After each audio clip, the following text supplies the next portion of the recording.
Eh bien, c'est messieurs, dames, bonjour ou bonsoir, c'est Kat, j'espère que vous allez bien, vous êtes sur ma chaîne de vlog ici, donc écoutez, on va parler un petit peu de sujets qui m'intéressent, voilà, moi je propose juste des réflexions, je ne suis pas un spécialiste, je ne suis un spécialiste en rien d'ailleurs, hein, ce sont juste le fruit, juste de lecture, comme je vous l'ai dit, de réflexion, je dirais, sociopolitique, et puis voilà, je voulais juste commenter un tableau que j'avais vu là, je crois que c'était sur Facebook.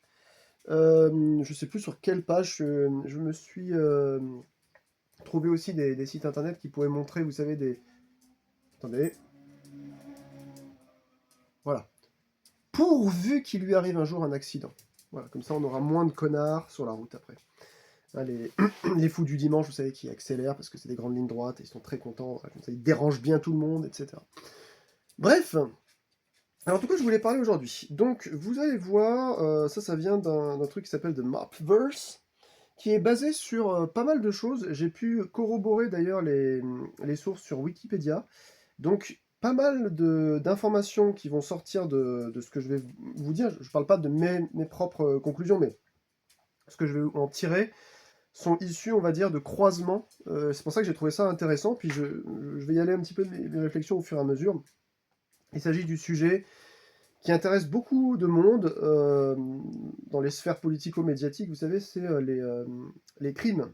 Alors moi aussi, c'est peut-être un peu mon côté droitard, c'est l'ordre, c'est-à-dire la question de comment on fait pour maintenir, on va dire, un ordre dans un pays, et au-delà de ça, quid, on va dire, de ce pays-là, qu'est-ce qu'il offre à sa population, est-ce qu'il offre une stabilité?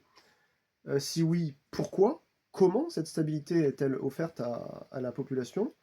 Et est-ce que les pays partagent les mêmes, je dirais, les mêmes paramètres sociaux, politico, culturaux, etc. Vous mettez tout ce que vous voulez dedans.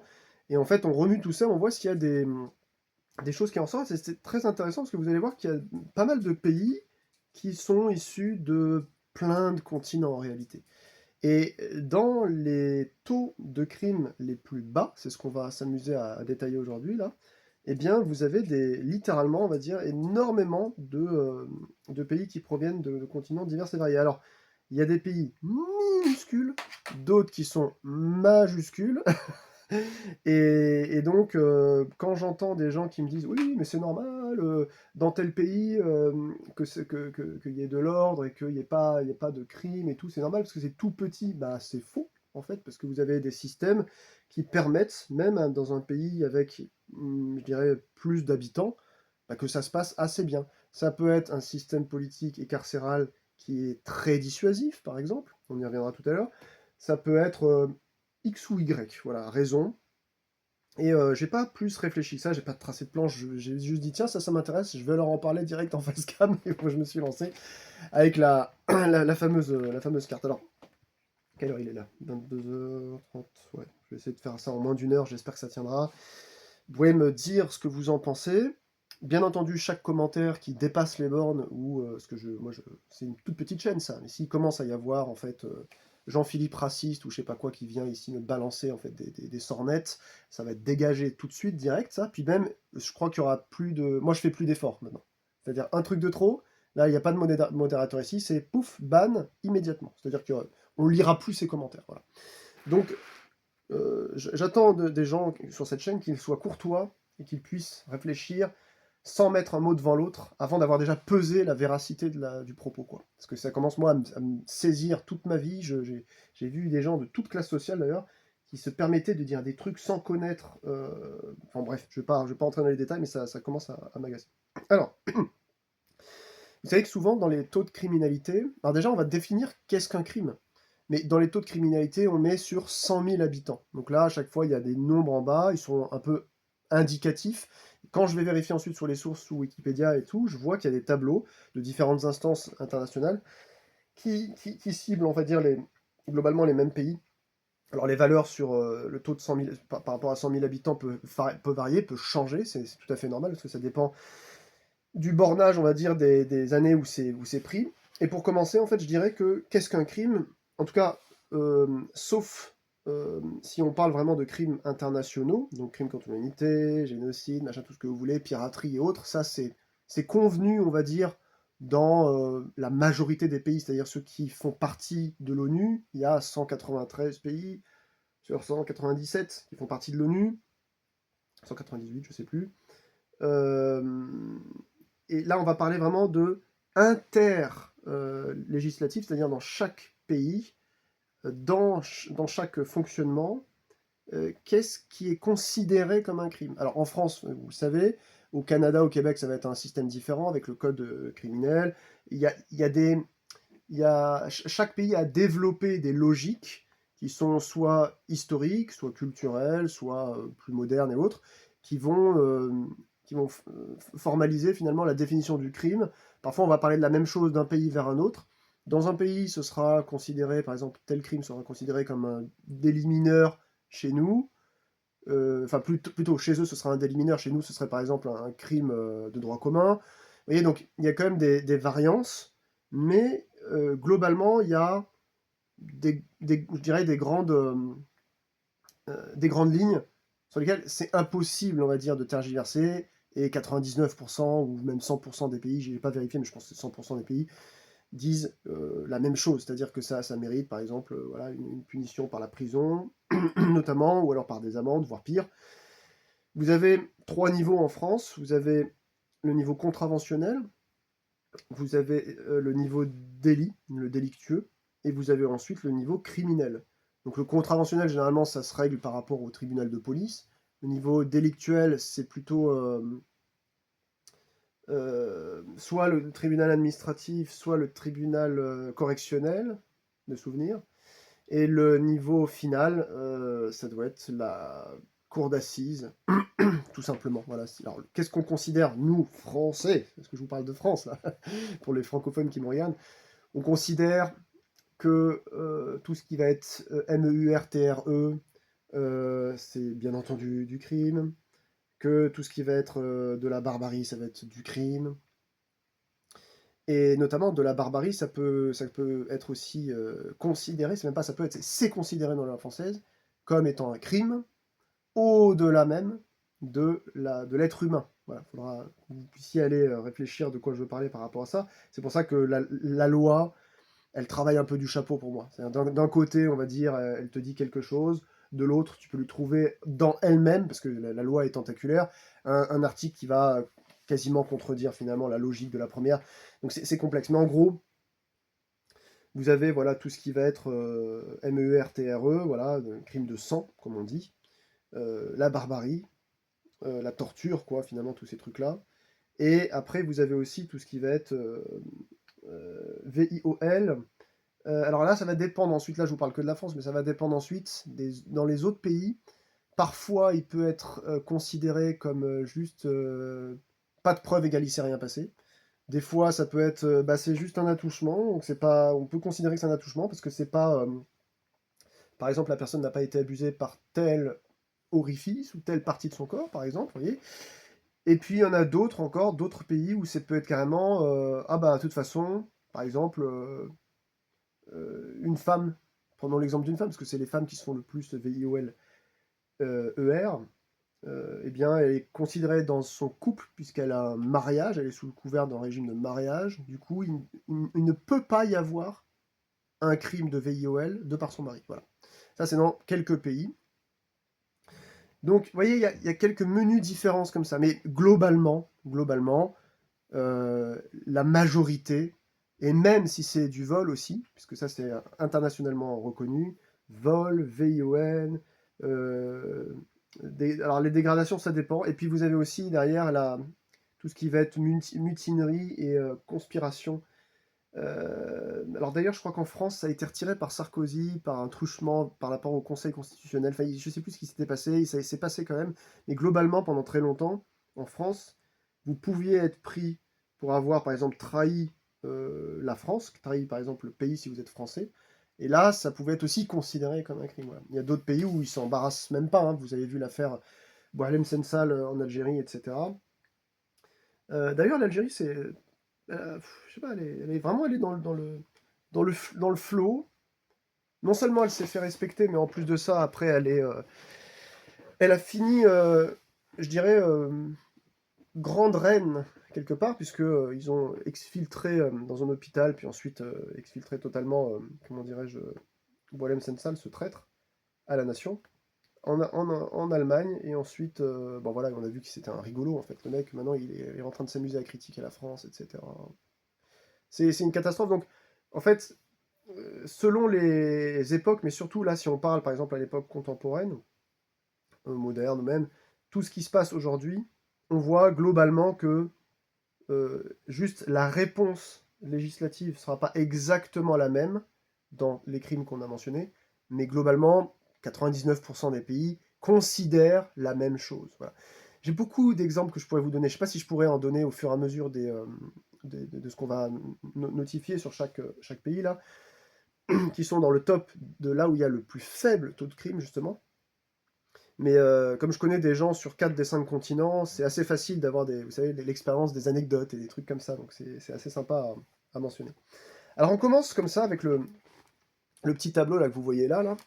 Donc il y a le nom du pays en dessous le drapeau, puis les taux par 100 000 habitants. Donc là par exemple, il commence avec le number one, c'est Andorre, avec sa capitale qui doit être Andorre-la-Vieille. 12,9. Donc là, je lis ça c'est pour vous donner juste un ordre d'idée, mais après, voilà, vous pouvez trouver des chiffres légèrement différents sur d'autres sites. Je sais plus ce qu'il y avait Wiki, puis un autre. Euh, alors pourquoi pourquoi ce pays, en fait, très petit, qui est plus ou moins rattaché à différentes instances, d'ailleurs même je crois que le président français, il est archi-évêque d'Andorre, je sais pas quoi, il est coprince, un truc comme ça, enfin bon, bref, c'est ce que j'appelle, c'est un peu comme Monaco, c'est des États, mais c'est pas vraiment des pays, c'est des semi-pays, quoi. Il y a pas d'armée régulière réelle, il y a pas de... Vous voyez, c'est très, très complexe. Alors, justement, c'est complexe, et ça se situe entre la France et l'Espagne, comme vous le savez. Généralement, les gens connaissent, on va dire, ce point de passage, surtout pour aller acheter du matériel type cigarettes, etc., à moins cher. Et ensuite, c'est les gens à l'extérieur de ça qui vont faire leur propre trafic, du coup, qui vont faire des propres actes, soit de délinquance, soit contraventionnels. Donc c'est marrant, peut-être que vous allez en trouver d'autres en fait dans cette. J'y ai pas pensé là, oui, je viens de vous le dire, mais il y a peut-être d'autres exemples justement là-dedans. Souvent, vous avez des petits pays frontaliers qui payent pas de mine, qui sont en fait des espèces de points de passage où vous venez récupérer quelque chose et vous faites du business à côté. Donc effectivement, vous pourriez tomber à côté. Et je pense que ça fait partie aussi d'Andorre. C'est un pays tellement petit, je sais pas, il doit y avoir peut-être, je sais pas, 15 000 habitants, j'en sais rien, je vais aller vérifier, attendez. Je sais pas comment je peux cliquer ça. Moi je dis 20, ouais, 20 000 habitants, je sais pas si... Ah non, 80 000 habitants, j'abuse, parce que vous avez Andorre à la Vieille, et puis vous avez à côté, effectivement, d'autres petits villages. Donc oui, 80 000, bon, c'est... À mine de rien, c'est assez... Il y a quand même pas mal de... Bon, j'étais loin du compte, j'étais à 4 fois moins, je vous ai dit ça juste de tête, donc...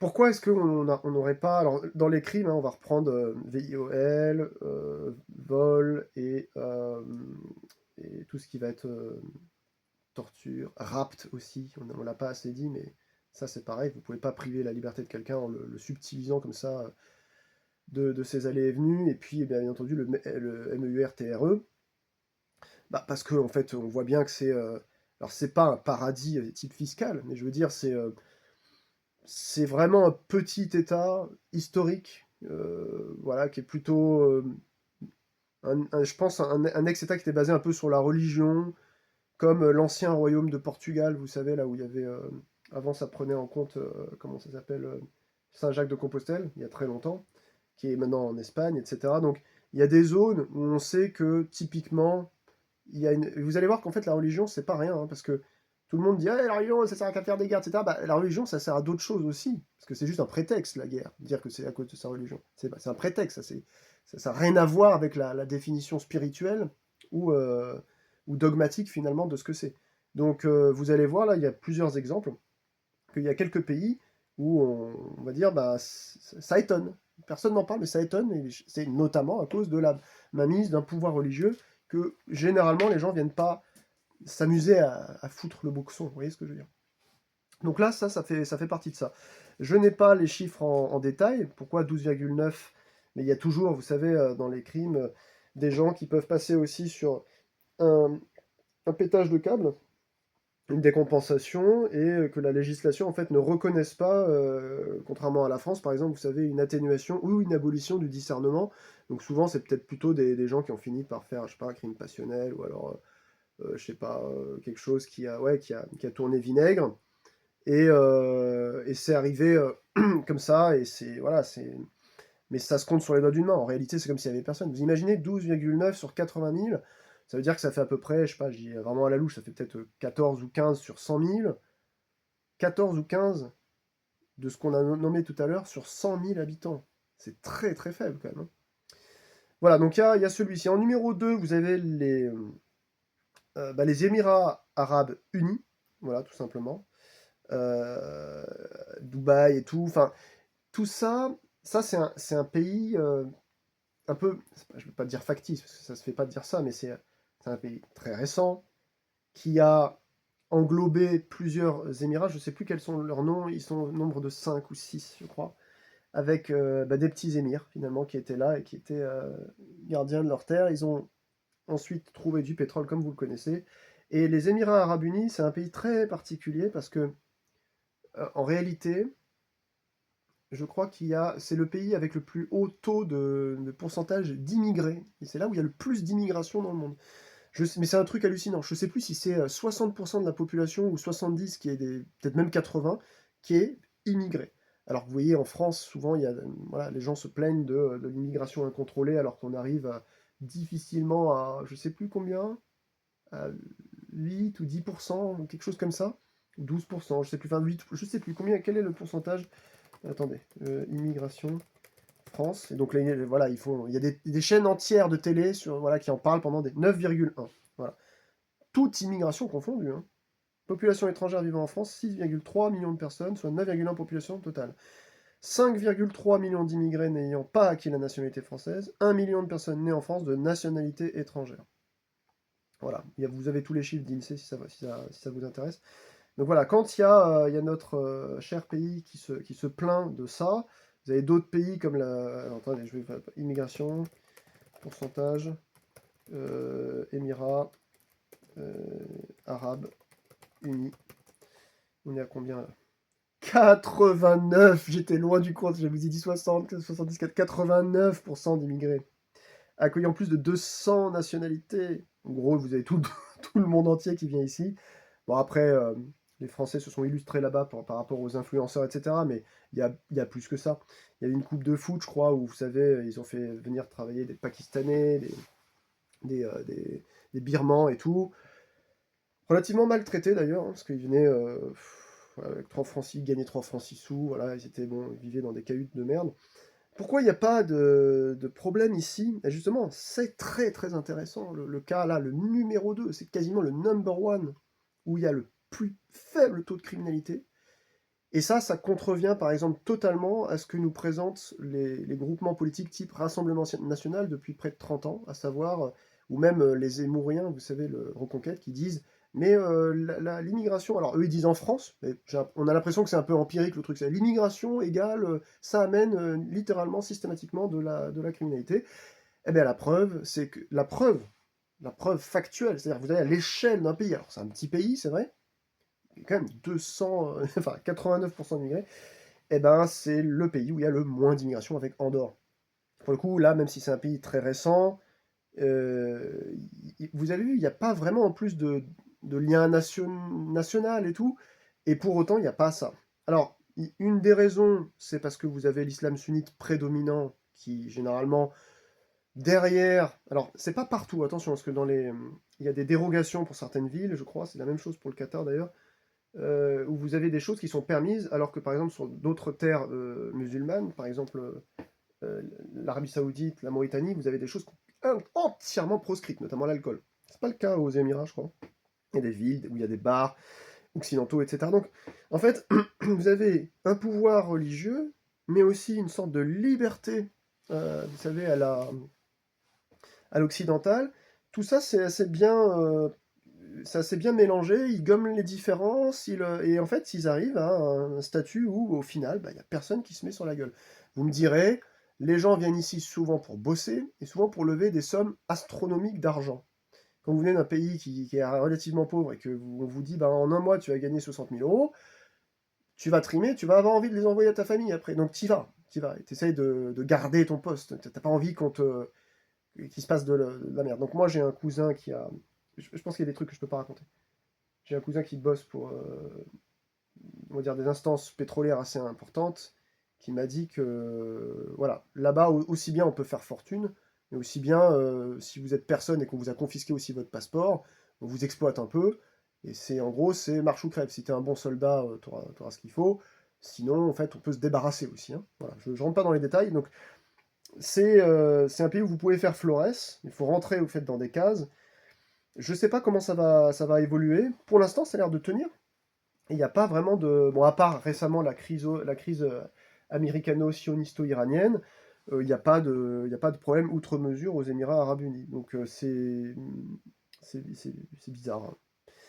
Parce que c'est un pays qui se démarque aussi de ses voisins. Vous voyez, enfin, tous les pays du Golfe ne sont pas les mêmes. Il y en a beaucoup qui disent ouais, c'est les pays du Golfe. Bah non, ça ne fonctionne pas du tout d'un pays à l'autre de la même manière.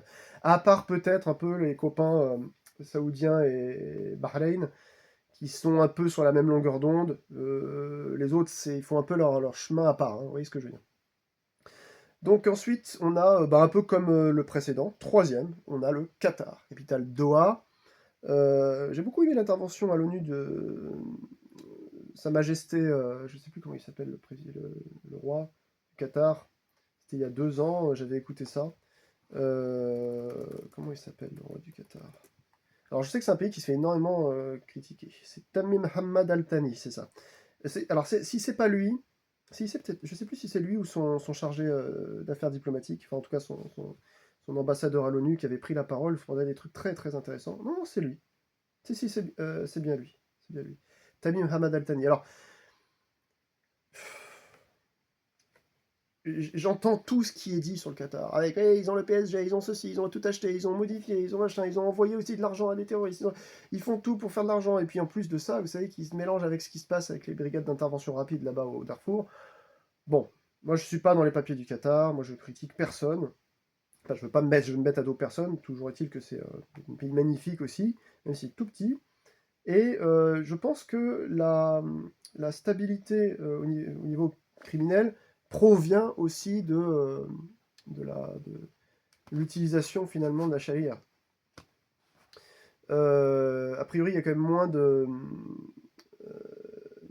comment ça s'appelle? C'était les Émirats Arabes Unis ou c'était au Qatar la Coupe du Monde? C'était peut-être au Qatar. Si, il y a quand même pas mal d'immigrés au Qatar. On va regarder le pourcentage d'immigration. Pourcentage d'immigration au Qatar. Je regarde parce que là, en fait, ça fait un peu partie du sujet. Là, on parle surtout de taux de. Euh, Ouais, c'est ça. C'est pareil que les Émirats Arabes Unis, en fait. Voilà. Donc, ils sont en fait kiff-kiff, hein, EAU et puis Qatar, ils sont à 90%. Voilà. Et c'est 94% de la population active. Voilà. Après, ils disent, là, dans les instituts internationaux, qu'il y a des immigrés qui sont privés de leurs droits, pardon, qui sont surexploités, etc. Donc, effectivement, il y a des manquements graves parfois dans certains pays aux droits humains. Et derrière, comment ça se fait qu'il n'y ait pas, vous savez, l'espèce de... On en entendrait beaucoup parler, mutinerie, rébellion, etc. En tout cas, souvent, ce genre de pays est dirigé d'une main de fer, donc il y a aussi un côté très... Alors souvent, quand c'est des théocraties, on voit un peu le modèle un peu partout, on a l'impression que tout le monde se calme, quoi. Voilà. Euh, c'est le cas aussi d'ailleurs au Vatican, vous voyez pas beaucoup de problèmes au Vatican, hein. C'est tellement petit. À part peut-être des vols de personnes mal intentionnées, il se passe pas grand-chose, hein, voilà. Donc ensuite, on a Taïwan, capitale Taipei, donc qui est en fait c'est compliqué. Il y a des pays qui reconnaissent Taïwan, d'autres qui reconnaissent un statut mitigé, un peu comme la France. Enfin, en fait, c'est pas ça la France. La France voudrait reconnaître Taïwan, mais il n'y a qu'un chargé d'affaires taïwanais en France pour ne pas froisser la Chine, la République démocratique de Chine. Par exemple, l'Algérie ne reconnaît pas Taïwan, en tout cas pas aux dernières nouvelles. En tout cas, il y a 20 ans, c'était pas comme ça. Je sais pas si ça a changé, mais je crois que ça ne reconnaît pas Taïwan. Vous voyez, donc il y a beaucoup de pays qui ne reconnaissent pas Taïwan. Taïwan, un pourcentage d'immigrés relativement moyen. C'est un pays qui est historiquement plutôt l'équivalent de droite, finalement, puisque ce sont les gens qui n'étaient pas pour le communisme chinois, qui ont fui durant la guerre là-bas, pour recréer finalement quelque chose et s'enfuir avec leur propre gouvernement. Ça a commencé comme ça en fait, Taïwan. C'est pour ça que la Chine dit bah non, mais c'est des Chinois en fait, c'est juste ils doivent s'accorder à respecter comme nous on a décidé qu'ils. C'est pour ça que on marche sur des œufs avec la crise taïwanaise, c'est très très complexe. Et j'en parlais récemment, c'était marrant parce que j'en parlais avec les mecs de Scafos, le groupe de Lyon là, de Black Death Metal. Ils m'ont dit que c'était super, ils sont allés carrément jouer même à Taïwan, donc ils ont voyagé. Alors pourquoi il n'y a pas trop de bordel là-bas? Déjà parce qu'il y a un faible taux de... Il y a un haut taux d'alphabétisation et il y a un faible taux de chômage. Vous savez que c'est un peu la capitale de l'usine. Il y a des microprocesseurs qui sont faits là-bas à tire-larigot. C'est un peu là où il y a les circuits imprimés qui partent partout dans le monde. Et donc il y a toute une sorte de culture permanente du travail et de la création de richesses. Et donc là, donc, j'ai pas dit les précédents, hein, 12,9 Andorre, 15,6 Émirats Arabes Unis, 16 Qatar, un pourcentage de criminalité. Là, 16,7 pour Taïwan, on n'est pas beaucoup plus haut en réalité. Tout le monde a un emploi, alors je sais pas s'il y a un plein emploi, mais en tout cas, il y a aussi ce youtubeur que je regarde là qui parle de vélo et d'urbanisme à Paris, là, Altisplay, sa femme est taïwanaise. Il dit qu'il y a aussi beaucoup de bonnes idées qui viennent voilà, au niveau de l'urbanisme et tout. Donc on est en face de gens qui véritablement en fait essayent d'aller vers quelque chose de sympa pour une société humaine. Et donc à chaque fois qu'il y a des bonnes idées quelque part, bah, ça entraîne les gens vers le bon. Hein, on n'est pas dans la répression permanente, on n'est pas. Donc c'est une autre manière de voir les choses, peut-être qui n'est pas la même que celle du Qatar, hein, je ne sais pas. Mais du coup, on voit aussi que sur un modèle complètement différent, ben, il y a aussi peu de criminalité. Alors que c'est pas du tout religieux. En tout cas, c'est pas oula, excusez-moi. C'est pas religieux pour un sou. Bah oui, mon pied est pété, donc maintenant je le tiens avec une sorte de ficelle un peu élastique. J'espère que ça va tenir. Putain, je peux même pas me choper un nouveau pied, quoi. Voilà. Bref, j'avance un peu parce que sinon on n'a pas fini. Et j'ai dit que on est à 26 minutes. Non, sérieux, il faut que j'arrête de faire le pipelet, quoi.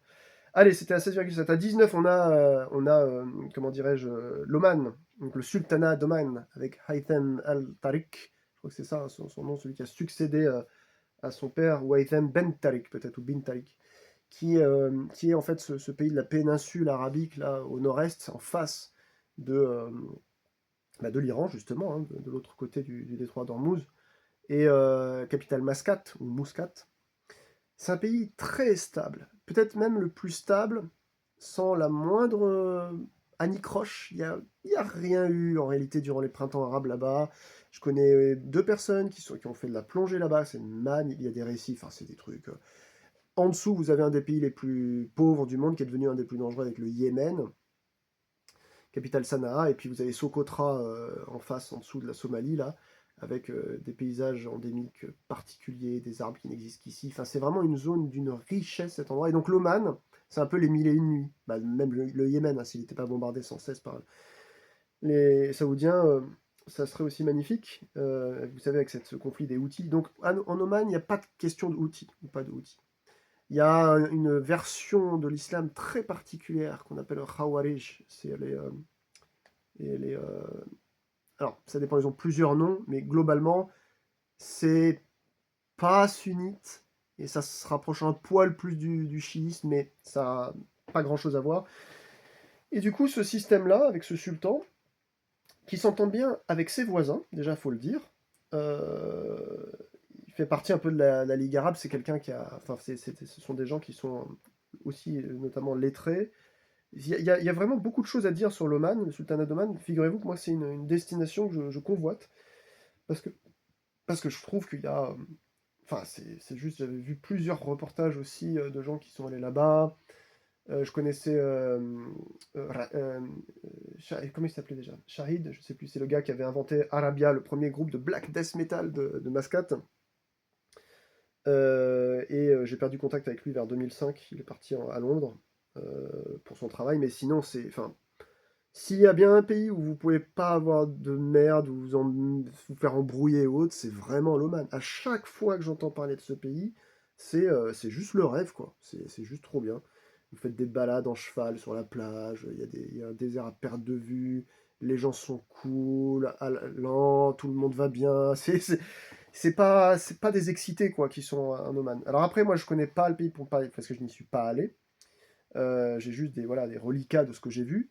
Et je pense aussi que la famille royale, en fait, du sultan, là, euh, fait ruisseler finalement ses ressources pour équilibrer, c'est pas qu'il achète la paix sociale hein, comme en Europe, mais il équilibre, on va dire, les choses qui manquent. S'il y a des gens sur le carreau, il va refaire une école par-ci, rouvrir des postes par-là. Ils sont pas à 5 euros près, hein, si vous voyez ce que je veux dire, parce qu'ils ont aussi des ressources. Donc, de par le fait, finalement, je pense que c'est un pays qui fait ruisseler la richesse, et on le voit encore, comme avec Taïwan, juste avant. 19, voilà, c'est un peu plus élevé que Taïwan, mais encore une fois, hein, c'est très très faible. 19 crimes sur 100 000 habitants. C'est un pays où on peut dire il fait bon vivre, justement. Voilà. De toute façon, tous ceux qui sont dans cette liste, il fait bon vivre à différents niveaux. J'en connais aussi certains qui me disent pas non, nous on n'est pas super voilà, on habite dedans, mais bon, il y a des trucs qui nous font chier, etc. Donc je ne ferai pas de commentaires, vous ne me tendez pas de piège, je ne ferai pas de commentaires pour dire là où ça peut être quand même moins bien pour d'autres paramètres qui ne sont pas des paramètres stricto sensu sur le sujet d'aujourd'hui, à savoir le crime. Mais il y a, voilà, en tout cas là sur les 5 premiers, c'est sûr qu'il n'y a pas de souci par rapport à ça. Alors ensuite, l'Arménie, je ne sais plus qui est le président d'ailleurs, ou la présidente, je sais plus. Capitale Erevan, donc qui est tout au bout là, de la Turquie. Vous avez entendu parler là dans les années 1900, début des années 1900, avec ce fameux génocide turc en Arménie. C'est un tout petit pays qui est coincé justement entre la Turquie et puis l'Azerbaïdjan, qui est chrétien de l'Église apostolique, et donc qui est une forme particulière de l'orthodoxie. Et donc là, c'est pareil, hein, ils sont dans leur montagne, ils sont cool. J'avais vu l'épisode d'Antoine de Maximi là-dedans. Il parle avec les gens dans la rue, il s'assoit à un bar, tout le monde l'invite, tout le monde parle tranquille, il y a des jeunes partout.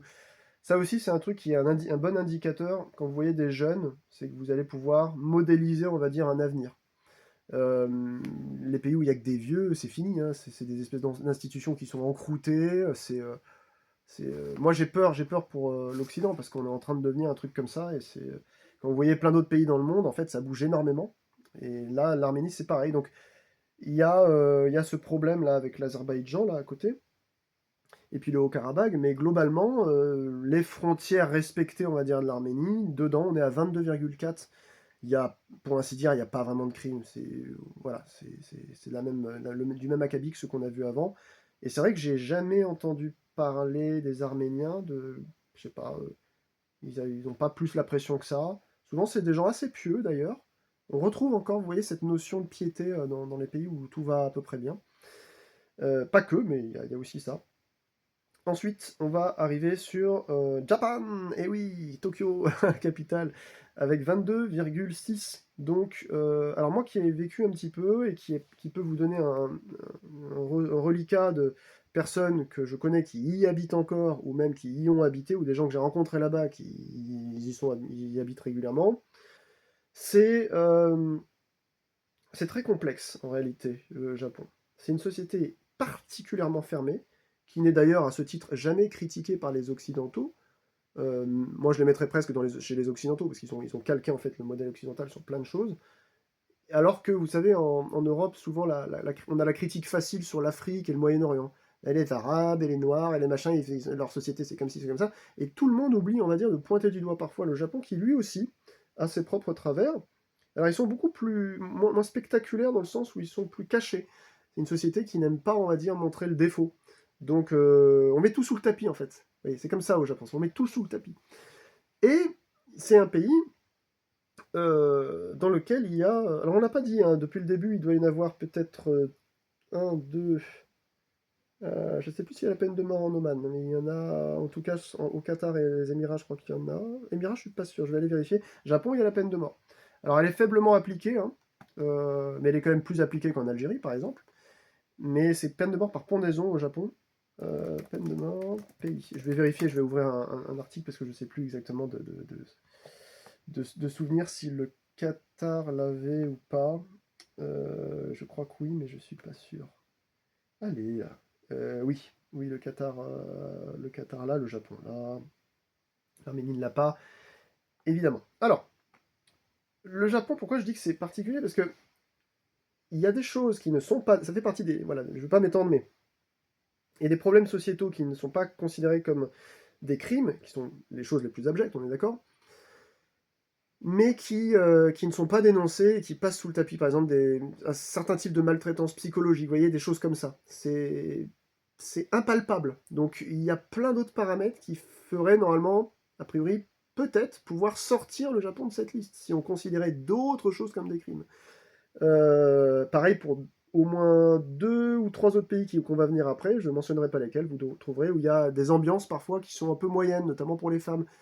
Et pourtant, il n'y a pas de crime réellement, personne n'est vraiment agressé textuellement, si vous voyez ce que je veux dire, ou encore même tué, mais il y a des comportements qui sont vraiment abjects et qui, voilà, qui pourraient être évités, et ça ne rentre pas dans le truc du crime. Pourquoi? Parce que bah, les données ne notent pas ça.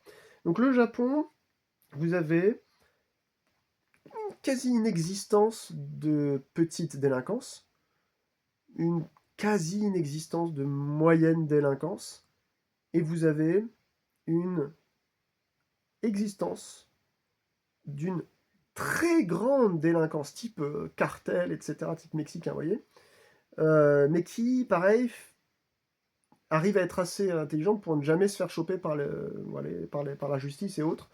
Il y a des choses abjectes qui se passent au Japon. Et aussi, à mentionner quelque chose de très intéressant, c'est que le pays, là, en ce moment, il est dans cette liste-là, vous voyez, il est dans cette liste-là, mais il n'y apparaîtrait pas si il se comportait comme 90% des autres pays, ou 99% des autres pays, à savoir, si vous avez une disparition, autre que mineure, par exemple si vous êtes un majeur, en France, on peut déclencher en fait au bout de 48 heures, je sais plus, ou même directement des, euh, une disparition inquiétante, voilà, d'un adulte. Ça existe en fait pour tout le monde, que vous soyez mineur ou majeur. Et le truc du gendarme qui vous accueille, vous savez, dans sa guérite en disant non, non, mais la personne que vous cherchez, elle est majeure, hein. Ouais, bah il a le droit de faire ce qu'il veut. Ça, c'est pas vrai. Ça, c'est un truc complètement faux. Si vous expliquez correctement qu'il faut alerter parce qu'il y a quelqu'un qui s'est fait, je sais pas, kidnapper ou qui a disparu, ils sont censés entamer des recherches quoi qu'il arrive. Ça n'est pas le cas du Japon. Il y a eu, je ne sais plus si elle s'appelait Florence, cette fille, Tiffen peut-être, Tiffen, qui a disparu vers 2017 ou 2018, je ne sais plus exactement. Elle a disparu là, dans son hôtel de la Tortue à je ne sais plus quelle ville là. Et sa famille la recherche toujours aujourd'hui. Ils en ont, ça fait 10 ans qu'ils essaient de lancer Interpol. Ensuite, les policiers là-bas, non, non, on fera rien. Enfin, ils vous disent qu'ils vont faire un truc, en fait, ils font rien volontairement. Ils ont compris que les autres pays fonctionnaient pas comme eux. Vous pouvez pas torpiller leur législation. Vous ne pouvez trouver personne au Japon. Il y a des dizaines, voire peut-être des centaines de milliers de personnes qui disparaissent chaque année là-bas. Certaines juste parce que c'est des mariages qui tournent vinaigre et la femme décide de prendre l'enfant et ne donne plus aucune nouvelle à son mari. D'autres, c'est parce qu'en fait, c'est une société malade, donc les gens finissent par se SUICIDER, etc., etc., etc., etc. Donc tout ça, bah, ça rentrerait normalement dans du crime. Vous voyez? Et c'est pas mentionné, parce que bah, tout ça, ça tombe en sans suite. Sans suite. La législation dit que tous ces trucs-là de disparition ne sont pas des crimes, du coup, c'est pas des crimes. Bah voilà. Donc moi, je suis très... Je suis assez touché par cette histoire du Japon, parce que c'est... Effectivement, vous vivez au Japon, il y a très peu de... Enfin, ça existe quasiment pas, voire pas, la petite ou la moyenne délinquance. Vous n'avez jamais l'occasion d'en trouver. Enfin, moi, j'en ai jamais vu, on m'en a raconté, mais c'est des trucs, c'est justement des sujets de discussion. Ah, regarde, tu sais ce qui s'est passé, oui, il y a un truc spectaculaire à chaque fois. Vous voyez, il y a un truc d'éclat, mais vraiment dégueulasse, quoi. Mais sinon, le reste, personne ne voit rien, quoi. D'ailleurs, ça va même plus loin que ça. Il y a, excusez-moi, un sujet, vous savez, sur la PEDO en Europe, notamment avec l'affaire Epstein, etc., ou Epstein ou Epstein, hein, je dis les trois, parce qu'on sait pas si on va se faire inquiéter après avec ça. Donc l'affaire Epstein, et notamment en France, toutes les histoires scabreuses, parce que la France protège les PEDO, etc., à différents niveaux. Au Japon, jusqu'à très récemment, ça devait être peut-être 2020 ou 2022, je sais plus quand, il y a un point de loi qui a changé, mais en gros, vous pouviez disposer chez vous d'images ou de photographies ou de vidéographies de type PEDO. Donc, et la quasi-intégralité des pays du monde, normalement, trouve que ça, rien que le fait d'en avoir, c'est criminel déjà. Au Japon, non. Ce qui était criminel, c'était d'en faire la promotion ou de les partager. Mais si vous en aviez chez vous, si un flic, par exemple, venait pour une enquête quelconque, faisait référence de ce qu'il y avait dans votre PC, il y a ça, tant qu'il voit qu'il n'y a pas eu des mails envoyés avec vos trucs, il n'a rien le droit de dire. En France, j'ai vu avec des médecins, ça, j'en ai parlé avec des médecins, notamment sur tout ce qui est psychiatrique ou autre. J'ai parlé aussi avec les travailleurs sociaux. Vous savez, normalement, ils sont tenus à un secret social et médical, surtout médical. Quand il y a quelqu'un qui vous avoue quelque chose au médical, normalement, ça sort pas là-dedans. Sauf quand c'est une affaire PEDO.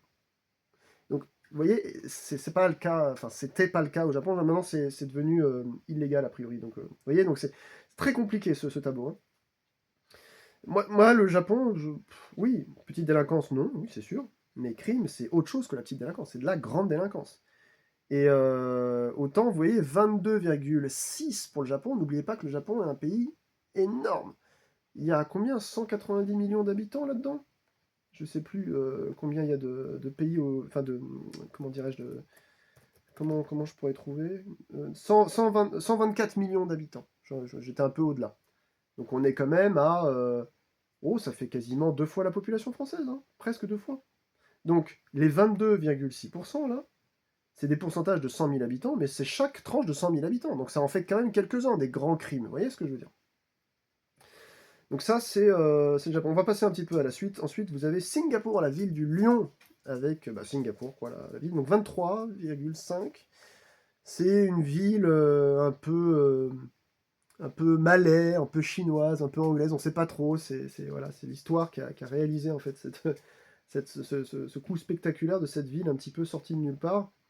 C'est normal, il y a un système de police un peu fédéral ultra strict. Je pense que ça n'a rien à voir avec la religion là-dedans. C'est juste que souvent c'est un pays d'affaires. Donc il n'y a pas besoin en fait de faire des esclandres et donc les gens ne s'énervent pas. Ils ont voilà, souvent c'est des gens de passage.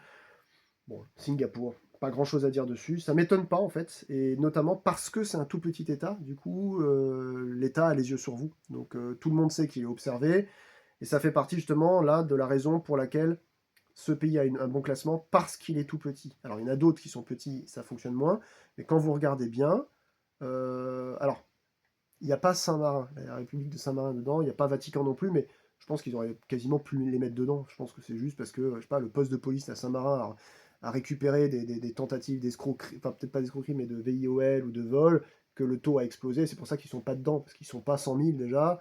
Donc en fait, le taux est monté super haut. Je pense que c'est pour ces raisons. C'est pour ça que le truc du 100 000 habitants, c'est un peu piège, quoi, vous voyez. C'est marrant de parler du tableau, mais c'est pas très égal, parce que en fait, il faudrait plutôt que la population terrestre de 8 milliards enfin 7 milliards et quelques d'habitants soit répartie en divisions égales, à peu près avec les mêmes densités de population partout. Mais ça marche pas comme ça. Il y a des zones où il y a beaucoup de monde, avec des problématiques socioculturelles particulières, d'autres où il n'y a pas du tout de monde, et vous avez des trucs inverses, donc c'est très compliqué. Singapour, je pense que c'est plutôt sa petitesse et son rôle finalement dans la région, qui fait qu'il n'y a pas lieu normalement d'avoir une mauvaise presse à cause de crimes. Ça tournerait au fiasco sinon. Ensuite, donc là ils sont à 23,5. Ensuite à 23,6, vous avez Monaco, voilà, avec Monte Carlo et tout. Donc je pense que ça se passe de commentaires déjà. C'est une toute petite principauté, dont je crois peut-être même le président français a aussi un rôle là-dedans. L'histoire est très complexe, je l'avais lu, j'ai oublié, ça m'a pas passionné. Et je pense que, d'après ce que j'ai vu déjà, vous voyez, vous êtes arrêté par les flics là-bas. Bah, généralement, ils ont de belles geôles, hein, si vous voyez ce que je veux dire. Parce que souvent, il y a un peu la radio society, la café society là-bas, la jet set, quoi. Donc, souvent, ces gens-là qui se font arrêter pour des bêtises, ils ont le bras très très très long. Et vaut mieux pas, en fait, ne pas leur donner une bonne condition de vie. Pourquoi il n'y a pas grand-chose là-bas? Les monégasques, c'est marrant parce qu'ils ressemblent ni à des Italiens de Genova, de Ventimiglia, ni à des Niçois. C'est vraiment particulier. C'est un pays bourré de banques. Il y a le circuit F1 là, qui se fait une fois par an. Il y a la rade qui avance sur la mer, vous savez, avec des constructions et puis des bateaux à en perdre la tête. Il y a les défilés de Lamborghini et tout. Bah, il est à 23,6 pour très peu d'habitants. C'est-à-dire qu'il y a quand même quelques conneries qui sont faites, mais parce qu'en fait, le pays est poreux. Et je pense que les gens qui viennent faire des bêtises là-dedans ne sont pas des monégasques. Je pense. Les monégasques n'ont rien à foutre déjà de tout ça. Et la plupart des monégasques ne font pas partie de ça. Au pire, c'est des gens un peu de bonne famille, voilà, qui ont hérité d'un truc dans ce coin. Mais c'est pas, je pense, c'est pas eux qui. Je pense que Monaco, la principauté de Monaco, relate, on va dire, de 23,6 ramené à 100 000 habitants, parce qu'il doit y avoir quoi? Il doit y avoir 50 000 habitants là-dedans, à tout casser. Relate ça, mais c'est pas du fait, je pense, comment on a dire, de Monaco, quoi. Combien vous diriez, vous, Monaco? Monaco. 38 000 habitants. Moi, j'étais pas loin. J'étais à 50 000, mais bon. Avec la population estivale, on va dire que ça fait 50 000. Voilà, voilà. Sur les 4 grands crimes qu'on a mentionnés tout à l'heure, les kidnapping, privation de liberté, VIOL, vol et meurtre et trucs de barbarie, on va dire 5. Oui, c'est. Je pense que les gens qui sont là et qui voudraient faire des crimes à Monaco peuvent régler leurs affaires différemment à grands coups de millions sur des comptes pour éviter justement les crimes. Vous voyez, donc, encore une fois, là, c'est parce que c'est un petit pays que c'est faible, et aussi parce qu'il y a plein de paramètres qui font que c'est c'est faussé, en fait. C'est faussé. Pas des vrais pays, c'est des petits États, voilà, comme ça. Ensuite, on a l'Estonie, avec, je crois que c'est Riga. Ouais, ça doit être Riga, la capitale. Ou Tallinn. Non, je crois que oh, j'oublie. Non, c'est Tallinn, l'Estonie, je crois. Je crois que c'est Tallinn. Silverstone, Tallinn.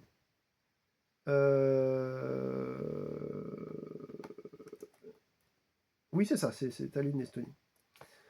Alors, Tallinn, Estonie, je crois qu'il doit être quoi? Il doit être 1,2 million là-dedans. Enfin, c'est vraiment, il y a personne, quoi. Et c'est un pays qui se situe, vous savez, non loin de Saint-Pétersbourg en Russie. Enfin, il y a beaucoup de choses à dire sur ça, mais je pense que comme c'est l'un des plus petits pays baltes, comme c'est un pays slave, et comme c'est un pays aussi avec... parce que vous savez, tout ça, c'est dans le giron de l'ancien duché de Pologne, Pologne-Lituanie. C'est vraiment un endroit en Europe où il y a énormément... Enfin, la religion a eu un gros, gros poids, encore aujourd'hui en Pologne notamment. Je pense que c'est ça. Les gens sont juste calmes. Ils sont entre deux mondes aussi qui s'affrontent, ou en tout cas qui se regardent en chien de faïence depuis longtemps maintenant, depuis près de 70 ans. C'est l'ex-URSS devenue, vous savez, donc la Russie, Fédération de Russie, et l'Union européenne qui ne cesse avec l'OTAN de progresser vers l'Est en permanence. Donc ces pays-là qui ont plutôt rejoint l'Union européenne, ils sont collés à la Russie. Donc ils sont dans une espèce de... je pense que déjà, le psychisme de la nation estonienne, c'est plutôt le calme, vous savez, le calme un peu nordique, etc., parce qu'on n'est pas loin de la Finlande.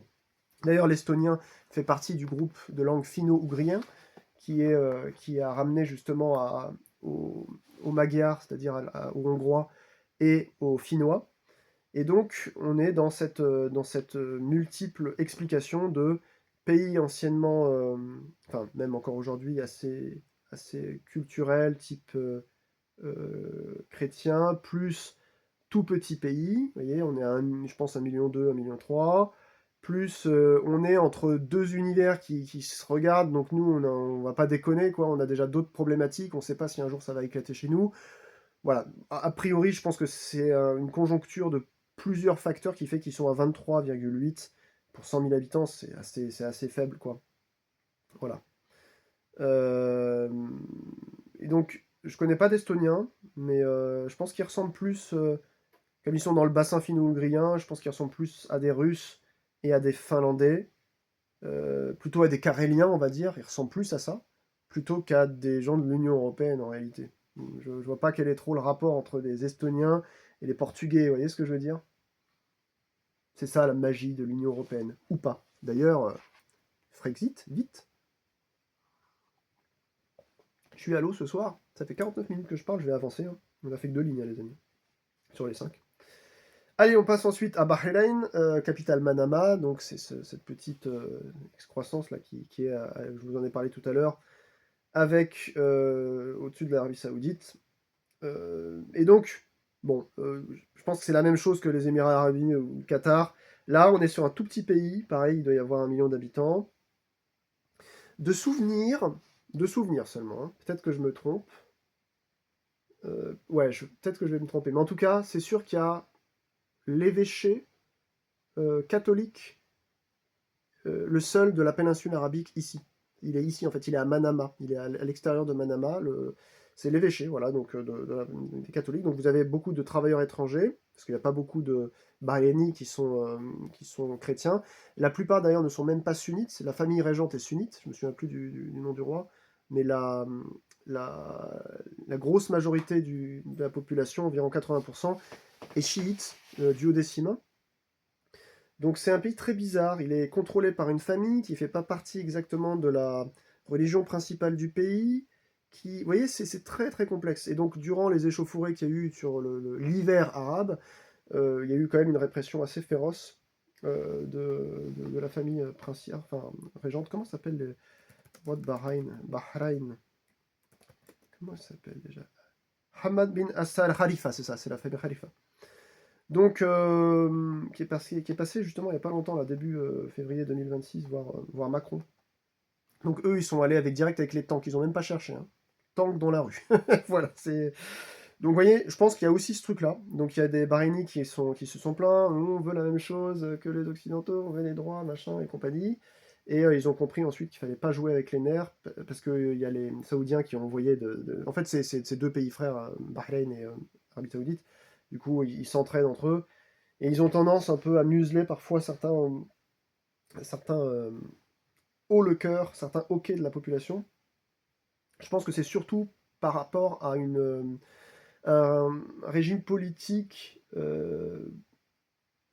Ouais, c'est ça, c'est une royauté, quoi. Les fameuses pétro-monarchies du Golfe, vous savez, on les appelle comme ça. Et donc c'est surtout ça qui explique en fait le pouvoir de dissuasion finalement d'aucune connerie, tout simplement. Plus encore que la prégnance d'une, je dirais, d'une lecture de la charia. Plus encore, parce que ça dépend, hein. La charia n'est pas appliquée de la même manière, parfois même dans le même pays, mais surtout dans tous les pays, quoi. En tout cas, les pays musulmans. Ensuite, vous avez, eux, ils sont à 23,9. Ensuite, à 24,2 sur 100 000, vous avez eh bien, la Slovénie, un pays qui colle l'Italie et la Croatie, avec sa capitale Ljubljana. Et ça, et son joli drapeau là. Donc la Slovénie, moi c'est un pays que je connais pas trop. J'ai voulu y aller quand j'étais allé pas loin de Venise, parce qu'on est quoi à 3-4 heures de ça, hein. Et j'ai pas pu, voilà, par manque de temps et d'argent. Mais ça m'a beaucoup intrigué, parce que je regardais un Polonais il y a longtemps sur YouTube, je sais plus quelle est sa chaîne, qui se filmait en fait en GoPro à monter des trucs. Enfin, moi j'avais le vertige rien qu'en regardant la télé, quoi. Il monte, vous savez, un peu comme l'homme araignée, là, juste avec du talc et de la magnésie, plutôt. Et il monte comme ça des structures qui sont vraiment interdites au public. Donc il passe, il met une corde ou une échelle, et il monte sur des petites échelles qui tremblent, quoi, tellement elles sont vieilles, sur des vieilles colonnes, vous savez, des usines, là, désaffectées. Et donc la plus haute d'Europe est en Slovénie. Et d'ailleurs, elle est pas très loin, je crois, de Ljubljana. Donc il y a aussi le Metal Days, je crois, là-bas. Enfin, il y a pas mal de choses qui m'intéressent, là, voir ces anciennes structures d'usines, et puis ces festivals de musique sympathiques. Puis vous êtes à la croisée des chemins, quoi. Vous êtes pas loin de l'Italie, de l'Autriche, de la Croatie. C'est très cool, c'est très cool, quoi. Bah, c'est un pays cool. Moi, j'ai un ami qui y habite en ce moment. Je crois que ça s'appelle Malilavipoka ou Lapikova, je sais plus exactement là où il est. C'est très très calme, hein. On entend juste les coqs et voilà, et les chiens aboyer au loin. C'est, je sais pas, ça paraît bizarre parce que ça fait partie, vous savez, si je ne m'abuse, de l'ancienne. C'est un pays qui s'est vraiment détaché de l'ex-Yougoslavie, mais ça faisait partie un peu, vous savez, de tout ce qu'il y a eu là dans les années 90, là, avec Sarajevo et compagnie. Et c'est un pays je pense, qui s'en est bien tiré en réalité. Donc pourquoi il n'y a pas assez de, enfin il n'y a pas trop de crimes, je ne sais pas. Je pense que déjà c'est un petit pays. Après, vous voyez, c'est toujours pareil, hein. Il y a plein de pays dont on parle ici. C'est pas parce qu'il n'y a pas beaucoup de crimes par rapport aux autres dans le monde qu'il y a d'autres pans sa gestion et son équilibre social qui sont pas à revoir. Par exemple, en Slovénie, je sais qu'il y a il y a un énorme taux de prostitution. Énorme, énorme, énorme. C'est comme en Albanie, quoi. Vous voyez, donc, enfin, il y a peut-être pas les magasins limites sur la route, quoi, mais je sais que c'est très très élevé. Et donc ça aussi, c'est un indicateur de pas forcément un pays qui arrive à avoir un équilibre au niveau de sa population pour laisser les gens travailler autrement qu'en vendant leur propre corps, quoi. Vous voyez, donc, ce qui est légal, vous voyez, c'est ce que je disais en préambule, hein. C'est pas parce que quelque chose, sur les 4 ou 5 grands crimes qui existent, ils sont faibles, qu'il n'y a pas d'autre chose à gérer. Et on arrive d'ailleurs à 24,9, donc légèrement plus haut. La Chine, République populaire de Chine. Alors là, je ne vais pas m'étendre. Je pense qu'il y a énormément de... Déjà, il y a plusieurs points à aborder. Il y a aussi le fait que c'est quasiment un pays-continent qui fait que le système est relativement verrouillé et contrôlé et qui permet aussi, je dirais, de lisser des informations, voire même d'en faire disparaître peut-être certaines. Euh, Moi, il y a longtemps, je traînais avec des Chinois, et que c'était vraiment très cool. Et j'ai eu tout ce que je sais, je dis pas que nous on a raison ou que la Chine a raison, tout ce que je sais c'est que le fonctionnement de la, je dirais de l'internet, de la publicité, de plein de trucs n'est pas du tout le même que ce soit en Occident ou en Chine. Du coup, souvent on peut se dire, eh, mais vous êtes bridé ou vous êtes, sans faire de jeu de mots, hein, vous avez l'interdiction vous d'avoir ça. Comment ça se fait? Est-ce que c'est votre pays qui fait ça? Je me garderais bien de faire cette réflexion-là parce qu'en fait, ils pourraient dire la même chose sur nous pour plein d'autres sujets. Donc, je sais pas, mais en tout cas, il y a quelque chose qui dissuade, c'est que là-bas aussi, comme à Bahreïn et sur le reste des pays du Golfe, il y a la peine de mort, et ça rigole pas. Ça rigole pas selon les provinces en Chine, donc je pense que ça aussi, ça fait partie du tu joues, tu perds, quoi. Ça rigole zéro en Chine. Je pense que là, on est plutôt sur un pouvoir assez fort, parce que là, le pays est gigantesque, c'est le deuxième plus peuplé du monde après l'Inde, alors que ça a été le premier pendant très longtemps. Pays qui a fait un bond en avant depuis les années 60 et surtout depuis les années 80-90, a raison de telle sorte qu'aujourd'hui, en fait, il est sur la pointe maintenant de la production de richesses, de l'ingénierie, et leur armée est en train de prendre une proportion hallucinante, notamment leur marine. Enfin, c'est complètement fou, la Chine, ce qu'ils font. Donc on peut comprendre d'ailleurs POTUS, hein, je vous parle de 2026, la Trump qui s'excite un peu par rapport à ça, parce que c'est vrai que ça peut faire, ça peut impressionner. Donc la Chine est un pays vraiment très impressionnant, de l'intérieur comme de l'extérieur. C'est l'empire du milieu, quoi. C'est un pays plurimillénaire. Je pense que ce sont des gens pragmatiques et donc ils savent précisément ce qu'il faut faire pour contenir une population et éviter qu'elle devienne incontrôlable. Ça s'est déjà vu d'ailleurs en 1968, je crois que c'était ça, ou 67, je sais plus, là, avec la place Tiananmen, etc., etc. Donc possiblement, ça doit être plutôt le type de dirigeants politiques qu'ils ont, plus que la religion, parce que là-bas, la religion n'a pas trop d'importance. Bien sûr, je dis, il n'a pas trop d'importance, tout le monde a le droit à sa liberté religieuse, notamment il y a les religions traditionnelles chinoises qui ne sont pas la même chose que le bouddhisme. Vous avez parfois un mélange des deux, vous avez toutes les autres qui sont représentées aussi. Et on voit que c'est pas quelque chose qui... La religion n'a pas du tout de poids là-dessus. Et ce qui prouve encore une fois que c'est pas la religion qui décide quelque chose. J'entends souvent des gens qui disent ouais mais tu vois dans les pays musulmans c'est la religion. Non. Je veux dire en Chine l'un des endroits les plus entre guillemets maltraités. Je ne prenez pas au pied de la lettre ce que je dis mais ce que je veux dire c'est qu'il y a eu beaucoup d'échauffourées. C'est le Xinjiang, c'est dans l'ouest et c'est une très très grande province, quasiment aussi grande que le Tibet ou Hubei, etc. Et c'est dedans où vous avez les Ouïghours. Voilà. La capitale, donc j'ai oublié le nom, et il doit faire 4 fois la taille de Londres, vous voyez, donc capitale Ouïghour. Attendez. Euh, Ah, je vais la lire, ça va m'énerver. Je vais la lire, ça va m'énerver. Je vous assure ça. Euh, c'est pas Ningxia, c'est... Attendez voir. Merde. Attendez. capitale.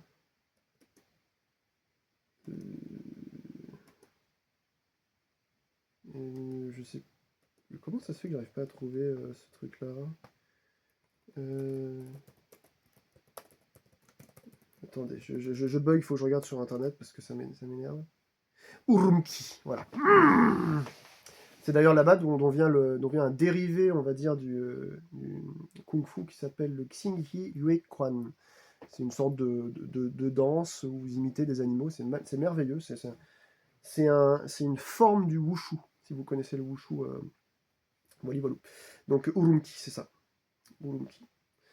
Donc Urumqi, donc c'est musulman, hein, sunnite et tout, et ils font pas du tout la loi en Chine, hein. Je peux vous assurer qu'ils font pas la loi en Chine. Donc ça montre en fait que c'est pas l'islam qui fait la loi là où il est. Vous voyez ce que je veux dire? C'est trop simple, hein, ça. Mais ça, c'est aussi une méconnaissance du monde. Donc voilà, renseignez-vous et vous verrez en fait comment ça fonctionne. Ensuite, vous avez en 24/9 pareil en équivalent la Corée américaine, savoir la Corée du Sud. Pas grand-chose à dire. Oui, pas grand-chose à dire dessus. Alors, je trouve ça vraiment très bizarre que moi j'avais des amis coréens du Sud. Je n'ai pas eu la chance d'en avoir de Coréens du Nord parce qu'ils n'ont pas le droit de sortir en général de leur territoire, mais ce sont des gens un peu foufous les Coréens. C'est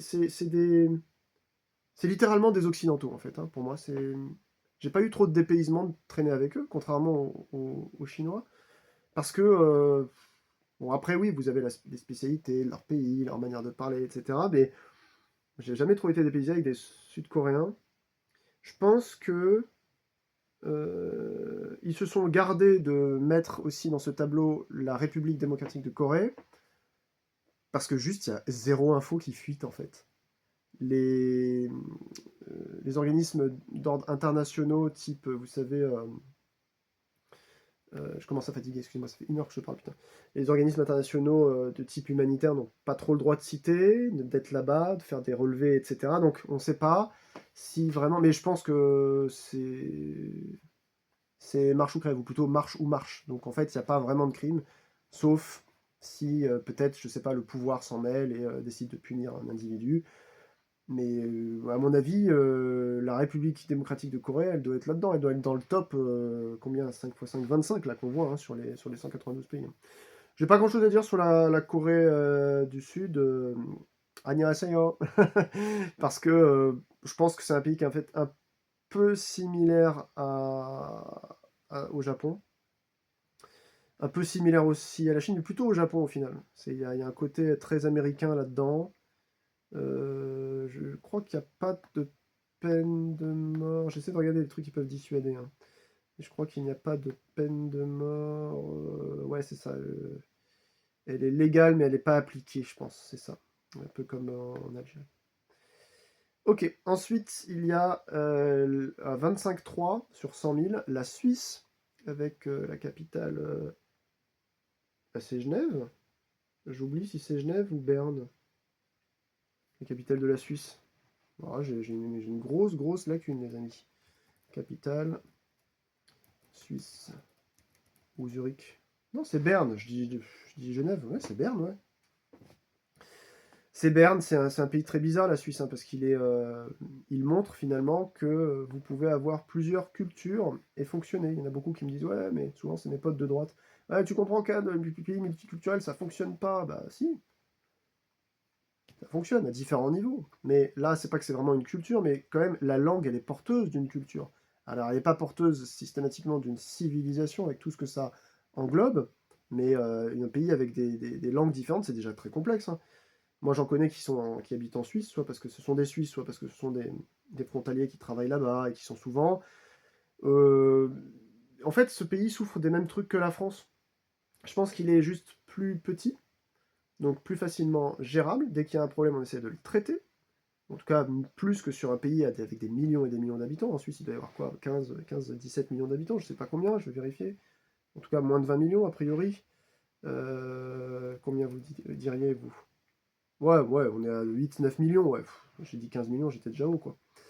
Et, euh, et c'est comme ça, finalement, que vous avez aussi, avec d'ailleurs les systèmes de votation, c'est-à-dire qu'on donne le droit d'expression aux gens pour savoir vers quoi ils veulent aller. Donc là, on est plus sur quelque chose de beaucoup plus démocratique en tant que tel. Et vous voyez que ça se heurte complètement au modèle type Bahreïn, etc., où c'est l'inverse, où c'est genre un pouvoir qui décide ce que les gens font. Et pour une autre raison, qui est valable ou pas valable, ça on n'en discute pas, eh ben, il y a quand même peu de criminalité, de haute criminalité. Voilà. Voilà, c'est souvent on dit c'est un pays d'affaires, un pays de banque. Je pense que c'est plus que ça. Il y a plus de choses belles à voir aussi en Suisse que juste l'aspect financier. On va accélérer un petit peu, hein, j'ai pas envie que je voulais faire moins d'une heure, ça fait déjà 1h05. J'ai encore, excusez-moi, encore 10 pays à faire. On a l'Islande en 16 avec 25,4. Je l'aurais vu beaucoup plus bas, moi, celui-ci, dans le classement, ou plutôt plus haut, dans les encore plus bas. Enfin, dans les taux de criminalité. C'est un pays qui n'a pas la peine de mort, c'est un pays scandinave, qui est déporté, comme vous le savez, hein, entre l'île d'Irlande et puis le Groenland.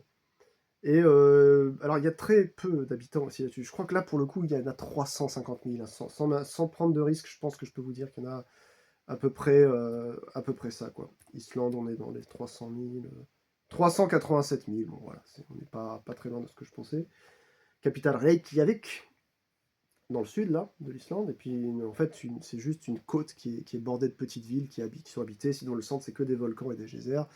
C'est un pays de pêcheurs, voilà, c'est pas grand-chose à dire, il se passe rien, en fait. Et vous voyez, 387 000, allez, on va dire 400 000, ça veut dire 25 crimes là, 25,4, on va dire 25 crimes fois 4. C'est-à-dire qu'il y a sur leur entièreté de population, il y a eu 100 vols, MEURTRE, VIOL et actes de barbarie. Voilà. Ou kidnapping. Il y a eu 100 trucs comme ça. Par exemple, sur une année. Je pense qu'à chaque fois, ils vérifient sur une année. Ça va, c'est pas énorme. Hein.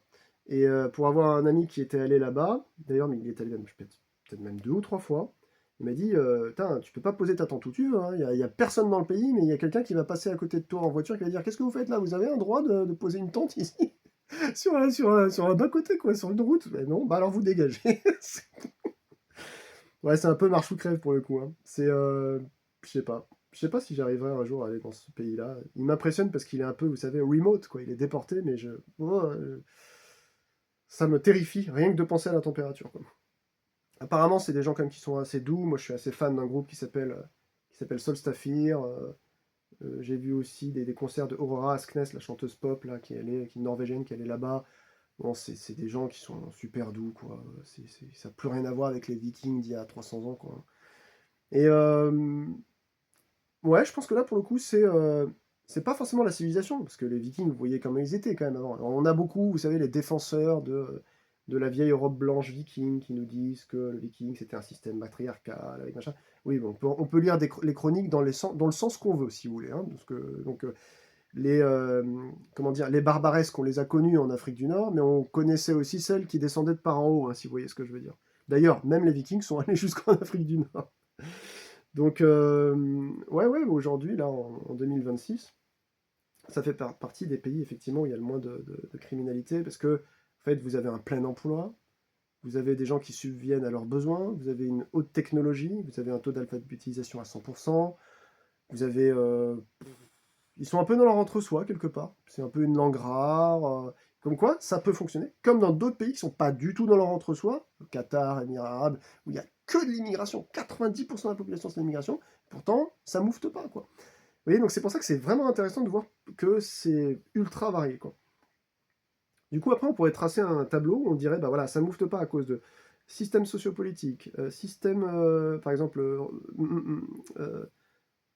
prégnance de la religion, éducation, plein emploi. On peut mettre tout ça, et ensuite on regarde tout ce qu'il n'y a pas, et là on va pouvoir mettre tous les autres pays du monde. C'est pour ça que c'est intéressant. Ensuite la Croatie, capitale Zagreb, 26, donc là on est très peu au-dessus.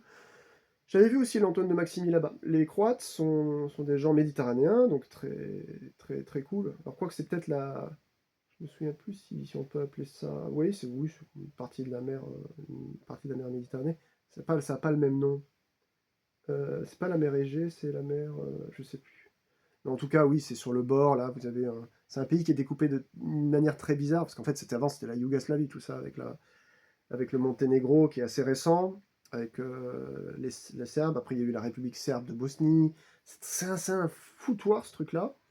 Et pourtant, bah, ils s'en sortent relativement bien au final, quoi. Ils s'en sortent relativement bien. Alors, avec quelles séquelles? Moi, j'avais vu quelqu'un qui m'a dit: «Ouais, t'as vu ce film-là?» C'était sorti une vingtaine d'années, qui s'appelait Serbian Film, là. C'était un truc, apparemment, des trucs les plus horribles, avec des VIOL de bébés et tout. Enfin, bref, c'est un film d'horreur ultra gore, quoi. Et en fait, le réalisateur disait: «Mais nous, en fait, on a besoin d'expérimenter des trucs comme ça visuellement pour faire sortir, en fait, l'horreur qu'on a vue dans nos pays, en fait, enfin, dans notre pays à l'époque, la Yougoslavie.» Avec, je rappelle qu'il y a eu des génocides là, hein. Le Srebrenica par exemple, de Bosniaques, là, les Bosniaques, les 8000 musulmans assassinés par les Serbes, etc. etc. Donc c'est un pays qui a souffert le martyr, quoi. Dans tous les sens, hein, dans tous les sens. Et puis, d'ailleurs, depuis 1914, je crois, l'assassinat de l'archiduc, comment il s'appelait, François Ferdinand, je crois, je sais plus exactement, peut-être que je me trompe. Donc ouais, c'est un pays, voilà, les Balkans et tout, ça a été compliqué, je pense, hein. Ça a été compliqué. Et pourtant, vous voyez, comme quoi on peut partir, comme le Japon d'ailleurs, hein, d'une sorte d'extermination, des bombes atomiques, des guerres et tout, jusqu'à ensuite quelque chose d'ultra stable. Là, vous avez un poids de l'histoire et peut-être des gens qui ont envie de se dire, bah plus jamais ça, quoi. Il y a peut-être encore un autre truc à chercher, vous voyez, dans l'historique aussi du pays qui a souffert. Je connais pas trop la Croatie, je crois qu'il doit y avoir 5 millions d'habitants, quelque chose comme ça, je vais aller regarder, je vous dis ça de tête, hein, vraiment d'estimation. Croatie. Ouais, 3,8, j'étais pas loin. 3,8, oui, c'est ça. Ça a l'air super beau, hein. D'ailleurs, il y avait une partie de... Comment ça s'appelle cette ville dans l'œuvre de Martin, là, de Game of Thrones, qui a été avec les Targaryen, non pas les Targaryen, si c'est eux, ou les Baratheons, je sais plus, qui a été tourné en Croatie, à Podgorica, je crois. Comment s'appelait cette ville? Attendez, je vais regarder. Je n'y connais pas grand-chose, moi, en Game of Thrones, mais Croatie, carte. Comment ça... Non, c'est pas Podgorica, c'est... Si, c'est ça. Podgorica, c'est ça, oui, Podgorica. Je crois que c'était dans le Monténégro. Attendez, je vois que c'est dans le Monténégro. Slovénie, Trieste. Je suis en train de vite fait de regarder une carte. Ouais, parce que ça fait plein de petites îles jusqu'au Monténégro. Ah ben, Podgorica. Ah non, c'est pas ça, c'est pas Podgorica. J'avais ça parce que j'ai un pote qui est parti en vacances au Monténégro. Tous les ans, lui, il gardait toute sa thune au centre d'appel. Il se faisait un voyage de ouf à chaque fois. Non, non, là, c'était Dubrovnik, mais c'est juste à côté en fait. Dubrovnik, c'est sur la mer et c'est là qu'ils ont tourné les trucs de Game of Thrones. Ok. Bah, bien pour les Croates, hein, on se rappellera de Mirko Krokop, là, le combattant de MMA des années 2002-2003 jusqu'à... Oui, il est allé loin, lui, je crois qu'il est allé jusqu'en 2015, hein, c'était un ancien flic, et c'était une machine de guerre, le mec, il était en mi-lourd. Mirko Krokop, c'était son pseudo, puisque Mirko, je sais plus c'était quoi son nom de famille, et Kro, comme croate, et Kop, parce que c'était un flic, en fait. Donc, ouais, c'était un super combattant de MMA, lui, hein, franchement, très endurant et tout, très cool. Pourquoi est-ce que c'est cool là-bas? Je ne sais pas. N'hésitez pas à participer en commentaire si vous connaissez la Croatie mieux que moi. Ensuite, en 18, à 26,1 sur 100 000, on a la Géorgie, République de Géorgie. On est dans le Caucase, capitale Tbilissi. On est sur. L'ancien président, c'était Saakashvili. Je crois que le nouveau, il s'appelle Mikhailvili, quelque chose comme ça. C'est un pays qui s'est fait démarcher énormément par la CIA et par les États-Unis et l'Union européenne. C'est un pays qui essaie de rentrer, même si elle est au bout de la Turquie, dans, vous savez, un peu la grande Europe, quoi. Vous voyez ce que je veux dire. En fait, c'est toujours pareil. C'est pour mettre un petit peu, j'ai l'impression, des bâtons dans les roues au pouvoir russe. Parce que la Russie est tellement grande qu'elle a des frontières partout. Vous avez déjà la République d'Abkhazie qui s'était... je me souviens plus de la capitale d'Abkhazie qui faisait partie de la Géorgie. Et dans ce coin-là, vous savez, il y a l'Ossétie. Vous avez l'Ossétie du Nord, l'Ossétie du Sud. L'Ossétie du Sud a voulu faire ceci. Enfin, il y a toute une guerre qu'il y a eu aussi dans l'Ossétie du Sud il y a quelques années avec les Russes et tout. Et donc, c'est une zone où on retrouve, d'ailleurs, c'est marrant, j'ai parlé de Mirko Krokop, le MMA. On retrouve énormément de grands combattants depuis une dizaine d'années là-bas. Tout ce qui est Nurmagomedov, vous savez, Khalil, Nurmagomedov et tout ça, là, tous les gars qui ont des barbes sans moustache, là, c'est tous des mecs qui viennent d'Abkhazie, de Tchétchénie ou de Géorgie, dans tous ces coins-là, en fait, voilà. Donc, pourquoi c'est... D'ailleurs, il y a Psychonaut 4, hein, le groupe de black metal DSBM, là, qui vient de là-bas aussi, de Tbilissi. Pourquoi c'est un pays qui fonctionne bien au niveau de sans le crime, je saurais pas dire. Ce qu'il y a d'intéressant à noter dans la Géorgie, c'est que c'est un des rares pays avec l'Arménie dans le coin qui a, et peut-être les E7, je suis plus sûr, qui est, euh, qui est chrétienne. La majorité des autres, normalement, c'est plutôt musulman, que ce soit la Turquie, l'Azerbaïdjan, capitale Bakou, ou même la Tchétchénie, qui fait partie, on va dire, de la Russie, mais c'est... Oh, oh, je suis désolé, Tchétchénie, ça sort pas. Je vais me détester, là. Tchétchénie. Je vais me détester. Grozny. Grozny. Ouais, c'est ça. Tout ça, c'est des endroits magnifiques, hein, mais qui sont partagés. Et l'endroit stable du coin, au final, un peu comme l'Arménie, ça va être la Géorgie. Alors que, bon, vous me direz, Bakou, c'est musulman et c'est très stable aussi, hein. Vous voyez, donc puis on l'a vu dans ce top, il y a énormément de pays musulmans, notamment des pays de la pétromonarchie, là, qui sont très stables. Il ne manquerait plus que ça, hein. Bah, quand il s'agit d'argent, il y a toujours de la stabilité. Pour le coup, la Géorgie n'a pas forcément de grandes ressources, mais je ne sais pas combien il y a d'habitants là-dedans. Il doit y avoir 3 millions d'habitants, je vous dis ça aussi, vraiment, pas au hasard, mais au doigt mouillé, quoi. Géorgie. 3 800 000, ouais, je n'étais pas si loin. C'est ça. Ensuite, on a les Pays-Bas, nos amis les Pays-Bas, 26,3. Donc là, il n'y a rien à voir avec la religion, c'est un pays pure Union Européenne. On n'est pas loin de Maastricht, on n'est pas loin voilà, on est vraiment dans le bain. C'est stable et c'est marrant parce qu'il y a plus de liberté dans ce pays que dans certains autres de l'Union Européenne, notamment, vous savez, pour tous les trucs de weed. Il y a les trucs aussi de prostitution contrôlée, il y a plein de libertés qui n'existent pas dans d'autres pays. Excusez-moi. Donc je pense que là, c'est multifactoriel, le pourquoi il y a moins de gens énervés. Moi, je sais que dans les grandes villes, comme dans les petits villages, généralement il fait bon vivre. Donc, ouais, c'est un pays où je pense qu'il fait effectivement bon vivre aussi, ouais. J'ai pas trop entendu parler de ça. Moi, j'ai des amis qui habitent là-bas, donc certains qui bossent à Amsterdam, et ça a l'air d'être vraiment peace and love, quoi. Tout le monde a l'air de s'aimer, de se respecter. C'est vrai. Je sais pas d'où ça vient. Est-ce que c'est le côté un peu germanique? Les choses, par exemple, un peu carrées, mais à la cool. Parce que ça mélange un peu milieu anglo-saxon avec pays qui se rapprochent un peu des pays du Nord. Je sais pas trop. Je sais pas trop. Je saurais pas dire.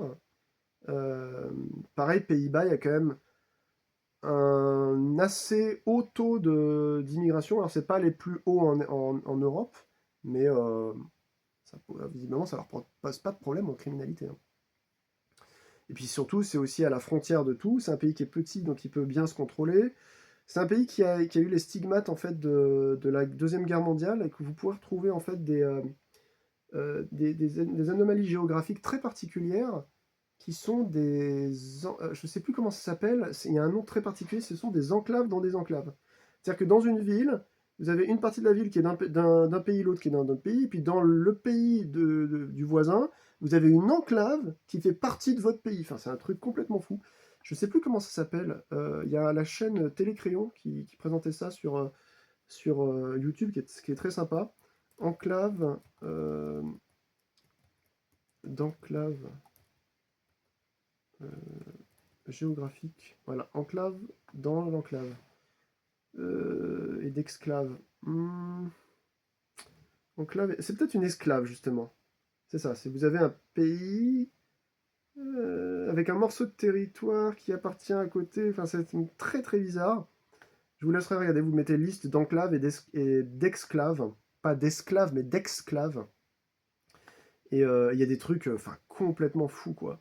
Et il y a même un article Wikipédia que vous pouvez regarder qui s'appelle Enclave et Exclave. Vous voyez, vous tapez ça, vous allez regarder, c'est trop trop drôle. Donc non, je pense que c'est issu donc de la mentalité du pays, de pourquoi il n'y a pas de crime, et puis aussi du reliquat de l'histoire, tout simplement. Ensuite, pareil, en équivalent avec 26,3, on a un pays qui est juste à côté, un peu plus haut, donc, qui est collé à l'Allemagne, mais un peu plus haut, avec, avec un taux d'immigration moins important, effectivement, que l'Allemagne et même les Pays-Bas. C'est le Danemark. Danemark qui fait partie des pays scandinaves, les pays des Vikings. Donc ce pays-là, capitale Copenhagen, de souvenir, qui n'est pas loin d'ailleurs de Malmö, et ensuite il y a un pont, je crois, seulement pour aller en Suède, Malmö et ensuite Stockholm. On est vraiment juste à côté, c'est dans un mouchoir de poche tout ça.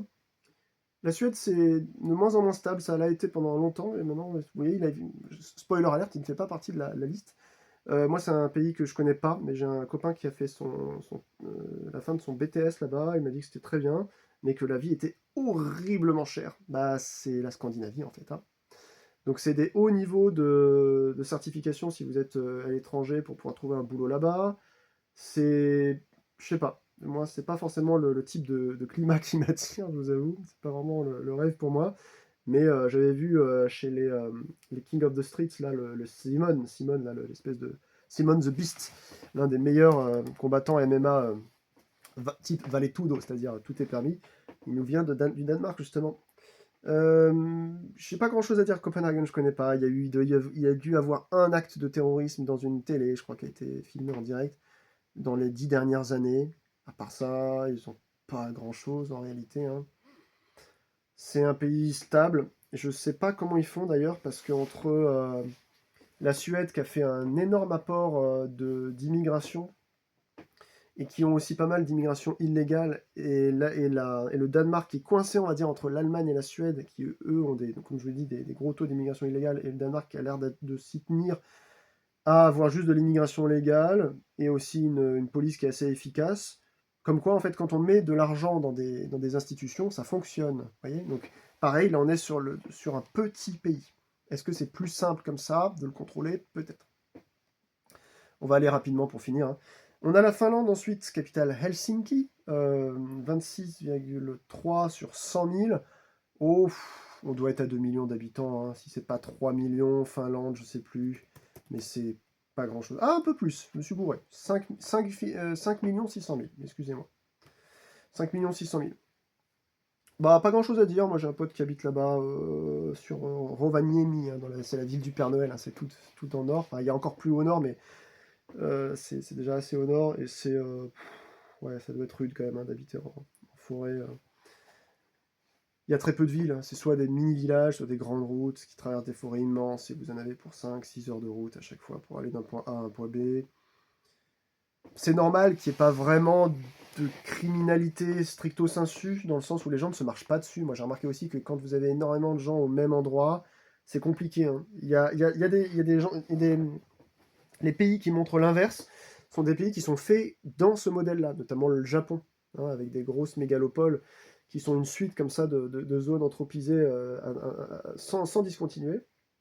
On a eu l'exemple de Singapour tout à l'heure aussi, avec juste une grosse ville et des faubourgs. Mais les pays qui sont de vrais pays historiques comme ça, bah, comme ils sont très peu peuplés, bah, tout le monde a la place de vivre. Je vous assure, quand vous allez même vous prenez une ville comme Paris, vous allez dans des coins en région parisienne, vous sortez du péri, vous allez dans des coins avec des petites banlieues, des petites maisons, des petits immeubles et tout le monde est tranquille. Vous commencez à vouloir aller travailler ou déménager dans le 17e, c'est compliqué, quoi. Ou le 18e, c'est pas que c'est populaire, c'est que simplement les gens, il y a du bruit, vous pouvez pas dormir, vous êtes sur les. Voilà. En Finlande, je pense que ça n'existe pas, ça. Pareil, j'avais vu l'épisode de Antoine de Maximi, tout le monde a l'air aller à cool. Alors personne l'invite vraiment, sauf au fin fond d'une cahute abandonnée dans le. Donc ouais, les gens ils sont plus dans le sourire parce qu'ils ont la nature autour d'eux. C'est ça, c'est les pays qui sont un peu comme l'Islande aussi, hein, qui sont. Je pense que l'être humain, il peut atteindre une perfection, un calme olympien, pourvu qu'on lui donne les ressources nécessaires à sa courte vie sur Terre pour qu'il soit dans la meilleure des dispositions. Partant de là, en fait, bah, la Finlande, voilà, vous avez des moyens de trouver, à mon avis, un endroit où vous n'avez pas raison de sauter à la gueule des gens, quoi, faire des crimes crapuleux ou autres. Donc c'est normal que ce soit encore bien noté. Ça me paraît tout à fait normal. Ensuite, dans ces 25-là, bah, on a, pour certains, une surprise. Pour moi, non, c'est pas une surprise, mais c'est aussi comme la Croatie, la Slovénie. C'est un pays qui a subi les affres de l'histoire, avec 1989, 13 ou 14, je sais plus. Ça s'est passé à peu près de la même manière du Kosovo, etc. La Yougoslavie, c'est le Rwanda, la capitale Kigali, pays de l'Afrique des Grands Lacs, qui jouxte, on va dire, l'Ouganda et d'un côté le Burundi, donc l'Ouganda Kampala et le Burundi Bujumbura. C'est un pays qui est dirigé encore aujourd'hui par Paul Kagame, ça fait longtemps, hein. Donc là, il a mis le paquet pour les investissements, les investisseurs étrangers, notamment les États-Unis, l'Afrique du Sud aussi, je crois.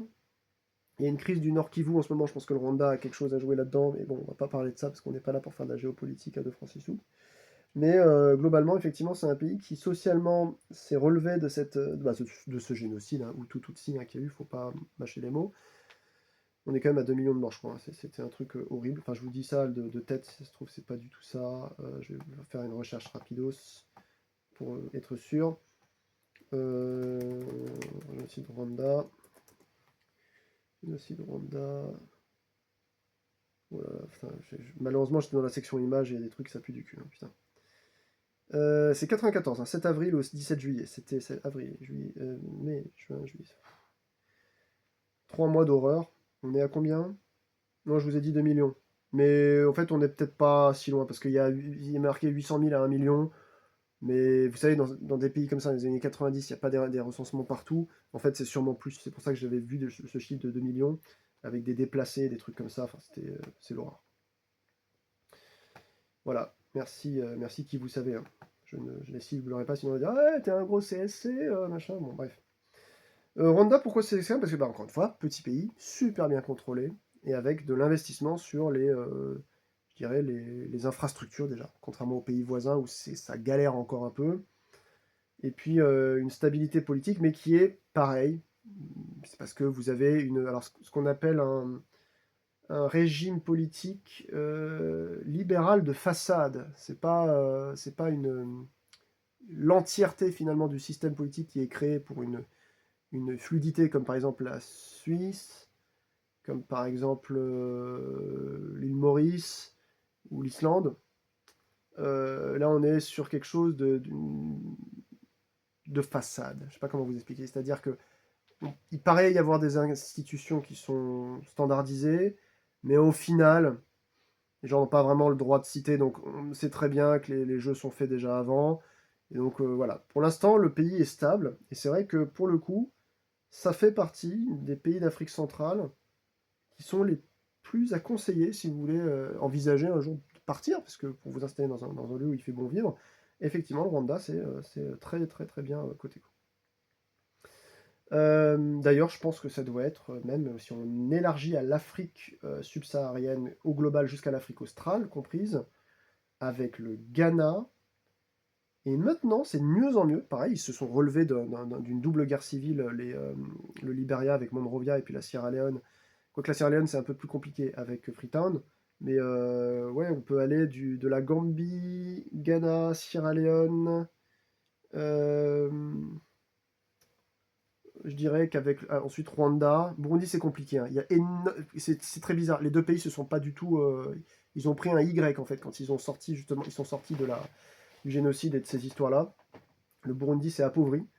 J'ai pas compris pourquoi d'ailleurs, mais je pense que c'est toujours des histoires de clans, d'ethnie, de régime politique.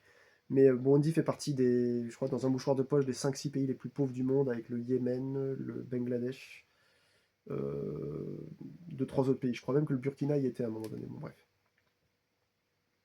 Donc Rwanda, ouais, c'est un pays à conseiller. Pareil après avec le Lesotho, le Malawi, l'Afrique du Sud. Voilà. Ensuite, 26,8, même niveau, avec la Tchétcha, donc en fait la Tchéquie, ancien pays qui s'appelait la Tchécoslovaquie, qui s'est scindée, ben je sais plus quand, je crois que c'était en 86, mais je ne sais plus exactement. Donc d'un côté, vous avez la Slovaquie avec Bratislava, qui est proche de la frontière. Il n'y a que 3 lignes de train là-bas, hein. C'est un assez petit pays qui a été mal desservi pendant longtemps. C'était une ancienne république Rouskov, quoi, enfin soviète. Et de l'autre côté, vous avez la République tchèque avec la capitale Praha, donc Prague. J'y étais quand j'étais en 97 avec mon orchestre. Et donc, je vais vous dire quand est-ce que ça a été, parce que je vais ouvrir la page Wikipédia de Tchécoslovaquie. 92. Voilà, de 45 à 92. Donc c'était, j'ai dit 86, je sais pas pourquoi, 92. Je me suis fait un copain récemment grâce à World of Tanks TCG. Je salue Tomasz de là-bas, Tomasz Marek, on rigole un peu sur les langues et tout. C'est fou. Attendez, je vais vous montrer un truc. Non, attendez, faut que je vous passe cet extrait, c'est pas possible sinon. Si vous êtes encore là à m'écouter avec mes conneries. Donc le bah ouais, la République tchèque, c'est le pays des châteaux, en fait. Hein. Moi, j'étais allé à Mladá Boleslav, donc dans le nord-nord-est. C'était là où il y avait le musée de l'usine Skoda, vous savez, la marque Skoda de voitures. Et puis vous avez Praha, qui est magnifique avec son cristal de Prague, ses chœurs, ses architectures. Enfin, par rapport, vous regardez Paris Centre, le 5e, le 1er, le Pont Neuf et tout, ça n'a rien à voir. Hein. Vous avez là-bas, il y a des trucs, tout est en pierre là-bas, enfin, c'est magnifique. J'avais un pote qui me disait il y a quelques années, ouais, tu vois, Kad, franchement, en France, t'es pas d'accord, on a quand même le pays avec la plus belle architecture. Je fais, que nenni, c'est très très beau, mais va voir un jour comment c'est Venise ou Firenze en Italie, va voir Rome, va juste voir 2 secondes ce que c'est. Ou même, je sais pas, même la République tchèque, c'est juste magnifique, quoi, au niveau d'architecture. Donc ce copain là que je me suis fait pour le jeu de cartes, World of Tanks TCG, génial. Il m'a fait rire parce qu'on s'amusait à dire des tongs twister, vous savez, c'est dire des choses, les chaussettes de l'archiduchesse sont-elles sèches, archi-sèches, ou encore tu vas chez Soch, ou des trucs comme ça. Et donc lui, il en avait de son pays, quoi. Et donc, voilà, c'est écrit en gris devant mon doigt. C'est, en gros, ce que ça veut dire, c'est, je vous donne la traduction tout de suite. En gros, c'est un loup bête qui est rempli de bière dilatée, qui furieusement va courir à travers le brouillage de Brdy, euh, à travers, enfin, non, qui court depuis les brouillards de Brdy, à travers la colline de Smrk, dans une ville remplie de daims rouges appelés Kursk. Et donc, parce que là-bas, ils sont connus pour avoir, vous savez, le plus grand nombre de lettres et de consonnes aussi, mais de lettres avec des accents. Euh, et donc, il y a un tongue twister tchèque qui est celui-ci. Lisez ça, là. Voilà. Il me dit, bah, on pourrait croire que c'est du dauphin, parce que même lui, ça le fait rire. Donc ça, c'est une phrase, hein, d'accord? C'est une phrase en tchèque. Littéralement, mais il n'y a pas de voyelle, les amis. Donc je vais le mettre en vocal, vous allez voir, je vais retirer mon casque, là. Vous allez pouvoir l'entendre, il le dit, il le prononce, parce que je lui dis, tu peux me le prononcer, s'il te plaît. Byl to vlk, pln žbrant, strhl hrad z molch prd, skrz vrch smrk v čtvrť srn krč.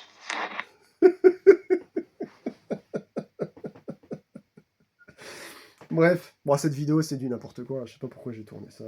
Je vous montre des trucs, ça n'a rien à voir avec le sujet. Moi, c'est sûr que, ouais, Tchéquie, tout le monde est calme. Hein. Tout le monde est calme là-bas. Il y a aussi des bons festivals de musique métal, etc.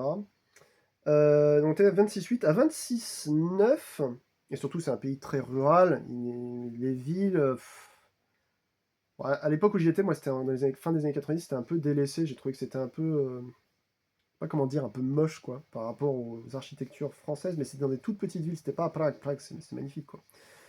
Bref, ensuite, vous avez bah, l'Arabie Saoudite, 26,9, donc juste un dixième de point de plus, finalement, que la Tchéquie. Et effectivement, hein, moi, j'ai des amis là-bas, tout est calme, tout est cool. Juste, la population peut paraître parfois rustre, parce qu'il y a notamment, vous savez, il y a ces histoires de jeunes qui sont blindés de fric, là, parce que souvent, il y a des gens très friqués à cause du pétrole et tout. C'est des fils d'eux, on va dire.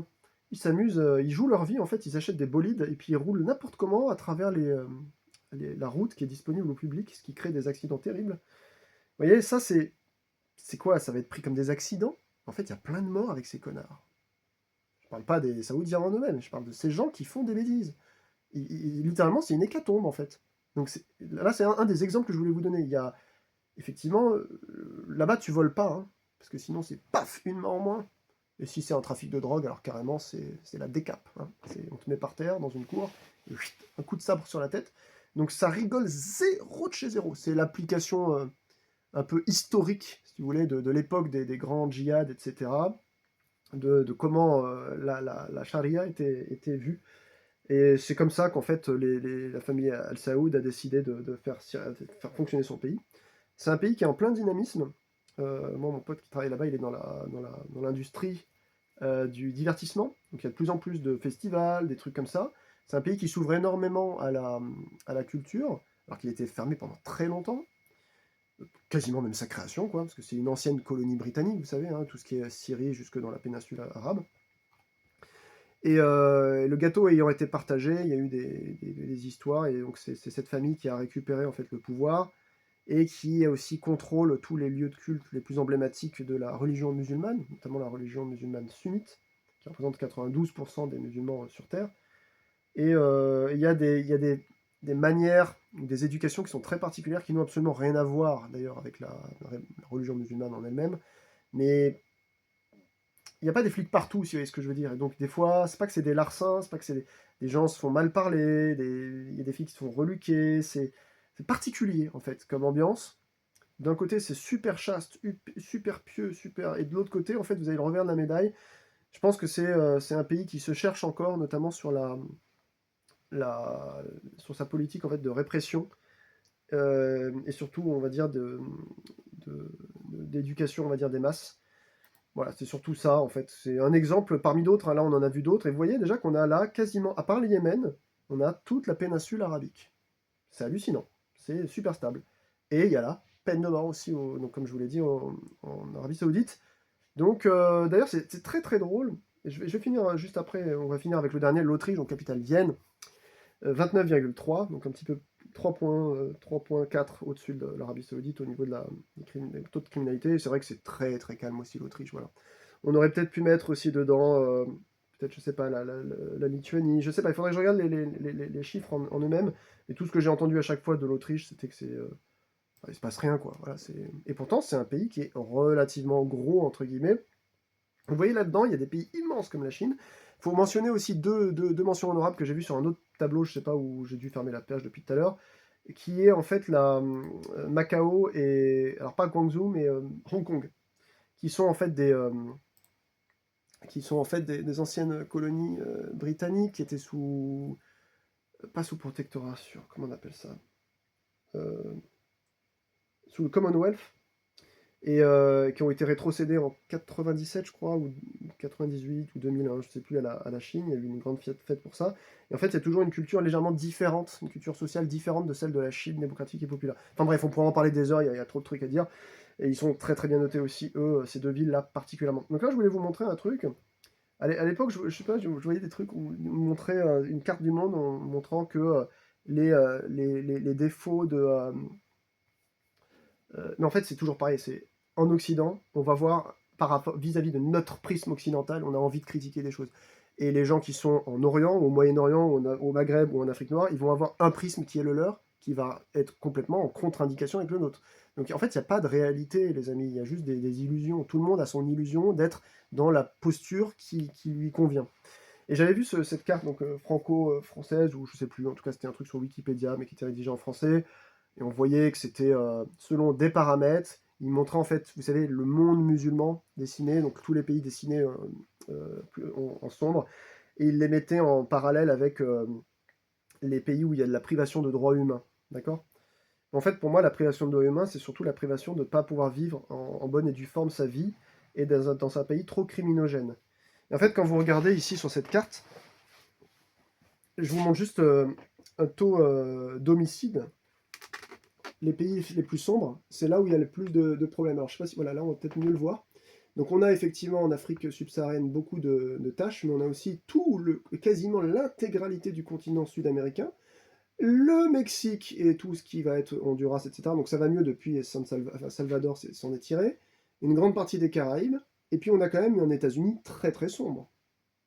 Pas aussi sombre que la Russie, certes, mais plus sombre que la Chine, par exemple. Vous voyez, ça, c'est les taux d'homicide, d'accord. Donc, c'est pas rien, hein. En Algérie, même en Libye, c'est moins pire. Vous voyez, là, en Arabie Saoudite, il n'y a rien. Vous voyez. Donc, en fait, quand on va vous tracer des cartes, il ne faut pas prendre une carte pour argent comptant. Et il faut absolument multiplier notamment les sources, ça vous le savez, mais aussi les points de vue.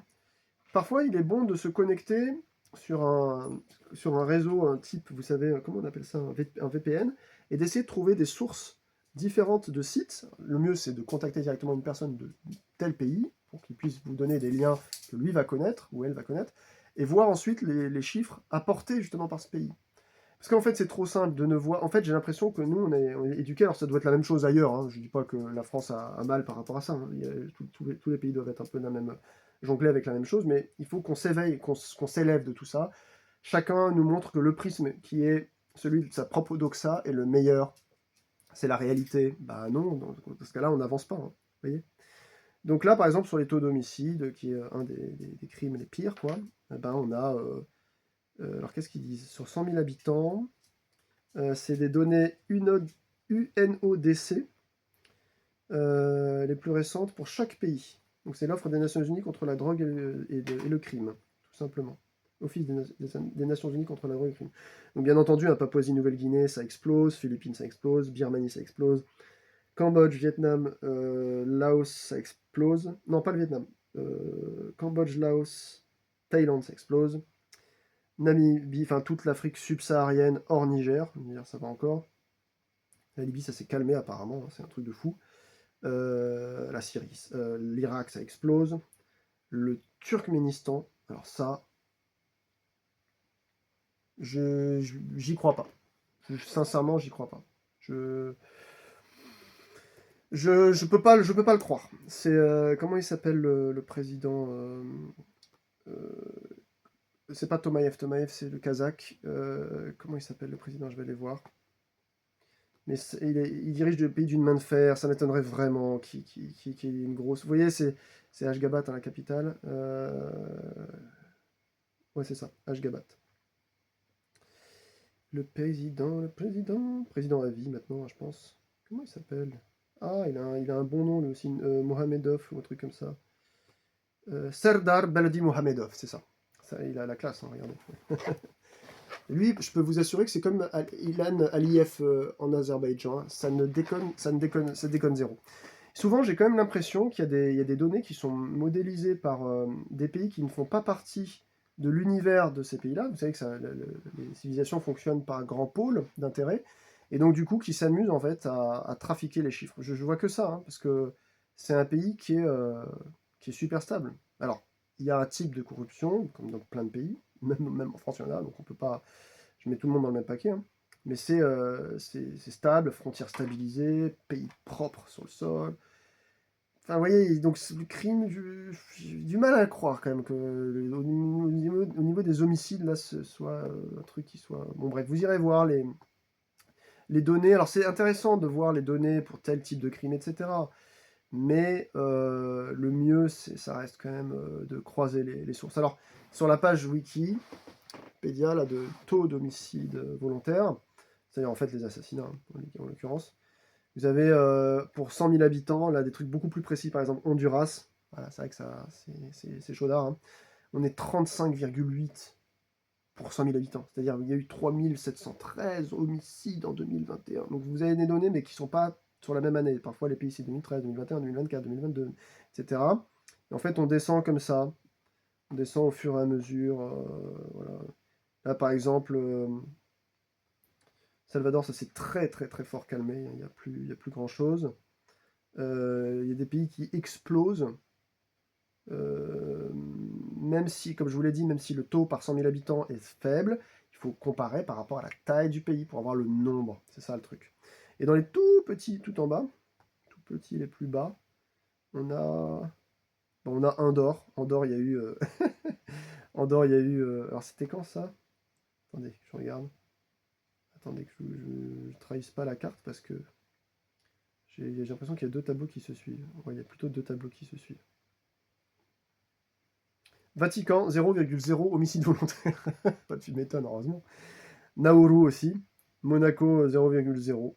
Liechtenstein, 0,0. Andorre, 0,0. Attention, à Macao, il y a eu 0,2. Mais comme c'est une ville où il y a, je sais pas combien de millions d'habitants en Chine, bah, du coup, ça veut dire qu'il y avait eu un meurtre. Islande, il y a eu 4 meurtres, on est à 1,042. En 2022, 4 meurtres. C'est impressionnant quand même en Islande. Vous voyez, en fait, ensuite, une fois qu'on vire, là on n'est pas sur les crimes, hein. On est sur les homicides volontaires très précisément. Là, vous voyez qu'on reprend la carte, hein. Macao, je vous en ai parlé tout à l'heure. Andorre, je vous en ai parlé tout à l'heure. Bon, Liechtenstein, je ne sais même pas s'il faut le noter. Singapour, je crois que la capitale du Liechtenstein, c'est Vaduz, avec un très beau château d'ailleurs. Ensuite, Japon, Qatar, Hong Kong, Brunei, on l'a pas noté, mais on est à 0,5, il y a eu 2 meurtres, quoi. À mon avis, ils ont mal fini, les mecs là-bas aussi, hein. Bahreïn, ouais, c'est un sultanat aussi, Brunei, hein. C'est en pleine Asie du Sud. Slovénie, Norvège, Suisse. Vous voyez, tous ces pays-là, on les a. Alors, on n'a pas noté la Norvège tout à l'heure parce que c'était modifié, étant donné que le tableau montrait l'intégralité de tout ce qu'on peut considérer comme crime. Bref, j'ai fait le tour. Ça fait 1h45 que je parle, c'est vraiment trop. Ça n'a pas de bon sens, comme disent les Québécois. Et c'est marrant parce qu'on a Saint-Marin qui ressort ici avec un seul meurtre. On a la Palestine aussi qui ressort. C'est vrai qu'elle n'est pas ressortie tout à l'heure. On aurait pu ressortir le truc de la Palestine. Pourquoi les gens ne s'entretuent pas ensemble, hein. Ils se font plutôt exterminer la gueule par d'autres, etc., etc. Vous voyez, et puis on retrouve derrière. On aurait pu peut-être même trouver le Luxembourg dedans, parce que c'est quand même un tout petit pays. Autriche, il est sorti tout à l'heure, etc., etc. En fait, ça se corrobore. Quand vous croisez les sources, ça se corrobore. Bref, j'espère que si c'était en podcast que vous m'avez écouté, parce que moi je ne sais pas faire des podcasts, je fais que des vidéos, bah, ça vous a plu. J'espère que vous avez tiré des choses intéressantes de ce truc-là, que ça vous a intéressé, à tel point que vous avez peut-être cherché aussi vous-même des infos. N'hésitez pas à partager des avis en commentaire, du moment qu'ils sont ourdis par des réflexions et pas de l'invective, sinon vous serez effacé et banni de la chaîne. C'est immédiat en fait. Je prends plus la. Moi je fais deux autres chaînes. J'ai ma chaîne Mes Vieilleries pour ceux qui ne me connaissent pas, qui vient de changer de nom, qui s'appelle Metal Sum TV. J'ai galéré pendant 3 ans à essayer de faire plaisir à des trolls, alors qu'en fait je m'en fous de leur race, mais d'une force. Et j'ai été trop gentil. Donc moi avec cette chaîne-là, maintenant ça c'est ma chaîne privée, c'est bannir, de bannir, de bannir, de bannir. Ça va être tire larigot. Donc si vous voulez écrire des choses, s'il vous plaît, je fais appel à votre intelligence et votre savoir-vivre.